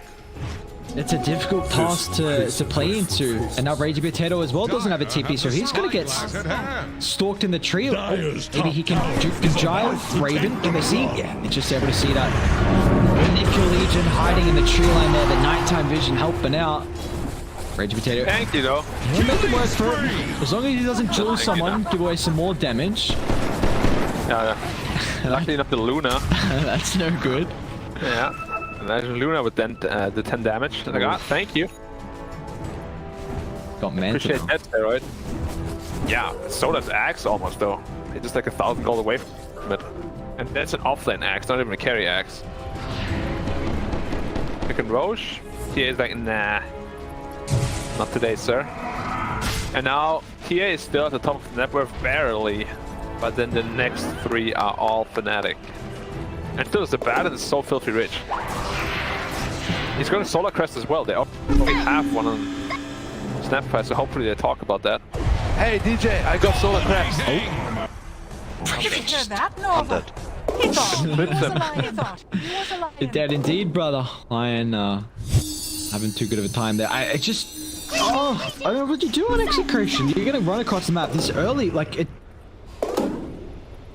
does have to be said that they didn't ban the axe. I mean, I know we were really scratching our head on what this last pick could have potentially been, but like it's in game 1 they dismantled it with a Raven axe. Now Death is playing out of his mind, and they just have no space to farm. Now you've got also a Void Spirit ramming himself down your throat, and you see the disparity in the net worth. Like Puck and Legion can't get farm. It's just a TA. Radiant's bottom tower. The biggest problem was just really relegating the Puck to the safe lane. Like, he didn't have a good lane there at all. And as I said, he's the guy that's supposed to be running around, making kills happen. You can't really do that from the safe lane. You have no levels. You don't really have the positioning on the map to make it happen either. You don't go bottle. Negatives to it. That's why, as soon as I heard that, I was like, yep, I'm going Fnatic. But it just doesn't sound really strong. I mean, compared to like an axe. Well, we're still in store for Execration for their power to increase. I mean, once they pick up their blinks, their ways to make plays are going to increase. As BDZ picks up his own. Palace 1,500 gold in the bank, but the issue is again. Oh, it's okay. Okay, a little bit of a miss jump. But that's also Aghanim's completed on Void Spirit. So, I mean, there is a lot more of a ceiling for Execration to reach just because of not hitting these early game item timings, but they've got to win the next fight with them, otherwise it could just snowball out of control. They're running into Roche now. They don't have Monstrous Kisses, but it should still be a pretty hard fight to take, and they know it. Now they need the help, but can the sun ray be enough here to heal the back up to safety? Bob's gonna stand his ground, Supernova now gonna use it for the last duration of the team fight, but it's too late. As Pelos will jaunt up to the northern side, but Fnatic, a fight in a choke point. It's going to go so well in their favor as Raven finds a triple, and into Roche they go. Yeah, once again, a very one-sided fight, and it's the Roche now as well. And honestly, this might just be the beginning of the end, because I don't know how they're going to fight back at this point. The damage is very limited. They don't have the blink, I guess they... And it makes you wonder, maybe you needed to itemize for those blink daggers a little bit earlier.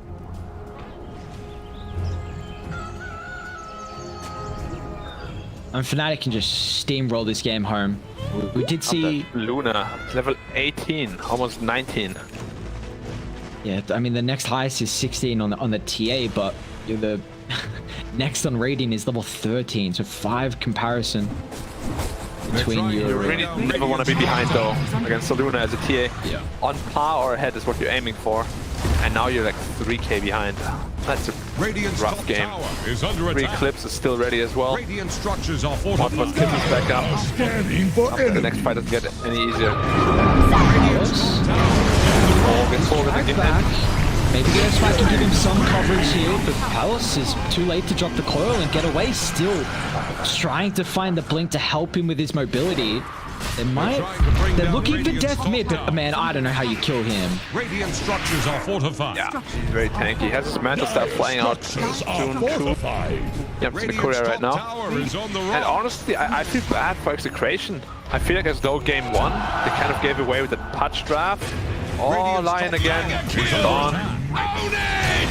Radiance. They held the arcane room super easy. Just Yeah, game 1 was this patch draft. The game 3 they do a safe lane pack. Like, Tower is on the really, run. that's not what won you the group stage. Why do you have to go crazy now? Dire's bottom tower is under With attack. high ground siege, I mean, giving Raven Medallion, Solar Crest, potential Holy Rocket heals. Tower has You know what that means? Bound City now. Bottom tower couldn't withstand the tide. So funny. Radiant's top barracks have fallen. Thank you. Alright, well, we saw game 1, but Execration with Bob's TA, they were able to somehow bring some fights back, but this game is, we're looking at a stage where it's going to be really, really difficult for them to really thrive in these team fights. We haven't really seen any shining spots from them so far, so they're going to have to pull something out of the hat. Luna, Crystal is also already done. I'm dead. Bound City Luna, Bound City Luna. They're almost Ares. That song stuck in your head. It's no good. It's your fault. It's just not my fault. You were singing it. Yeah. You were just saying how consistent Radiant's words bottom they use in tower that is song. under attack. It's a great song. Radiant. Hitting tower now. Radiant's bottom tower Do they have any faces a answer? stiff Next to win. Skadi Luna, 3k health. With their battle next to her. I don't even know what to do. Radiant's DJ middle might just tower pop. They're so split now. Like Lion's like, okay, I guess. Okay, they have to jump before he brings down tier 3. If tier 3 falls, then you're not taking a team fight. But Lion's not there now. They're gonna start instantly, but Raven, as soon as they go on, and he pops Manta, they give him shield, they give him all the buffs, and Look at the attack speed. an instant on top of the Phoenix. They've got buybacks here. This is the only way Execration can throw this team back in their favor. But bring down Bob with ease, no questions. Now Chuen can jump on forward as well. The Legion Commander press attacks available. But if they can chain lock him down to perfection, Lion's going to be collapsed on as well. As it looks like this one is just nearing the end. bottom barracks have fallen. T4 Tower is now under siege, and Fnatic should be able to take the series here 2-1, moving further on in the upper bracket. Oh, go! Yeah, that should be all she wrote. Tower is under attack. Radiant's middle Making tower it look just super easy in this game.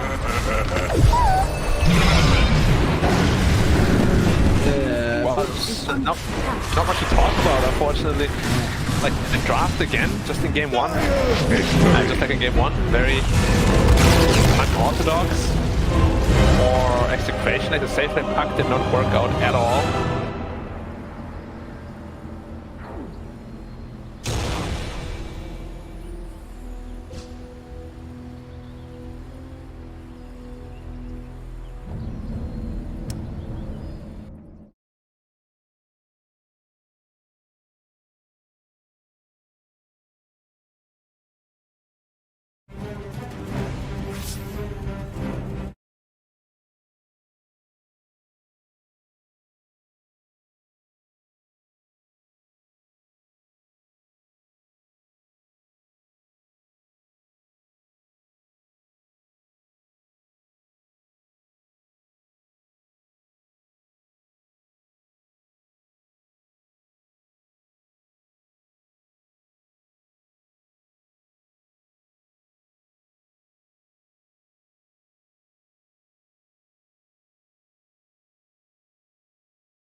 Here's the Radiant ban.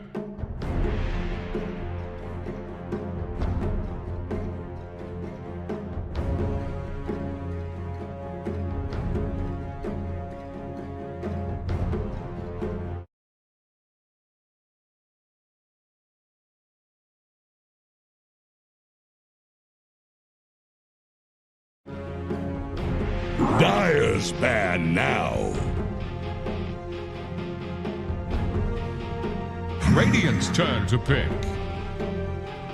So Fnatic take down Execration, which is going to force them to the lower bracket, and now the winner of this series will move on and face Fnatic in our upper bracket finals.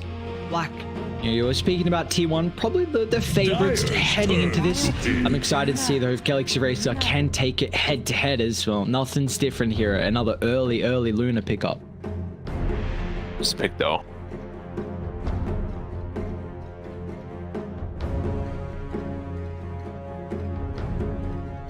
Ten seconds. 5 seconds Potential remaining. answers to that Luna. Remaining. See how they try to punish it. I mean, you could always, probably not that viable anymore.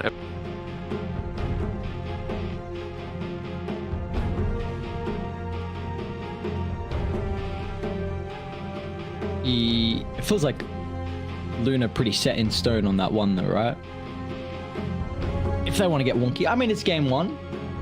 We didn't see anything. We saw a Pudge position one in our early game. So maybe T1 Dire's turn to pick. we're trying to take that out of our minds here. Dragon Knight and Here's the Radiant ban. Ram. Dire get a ban. Of course, classic. A battle Luna once more.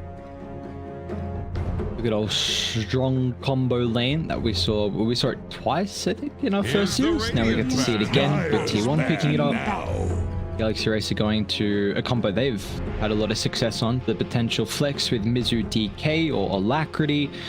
They also have the flex of Into Dream potentially playing the less track as well. So their early picks is with how they want to play these roles. 10 seconds. Yeah,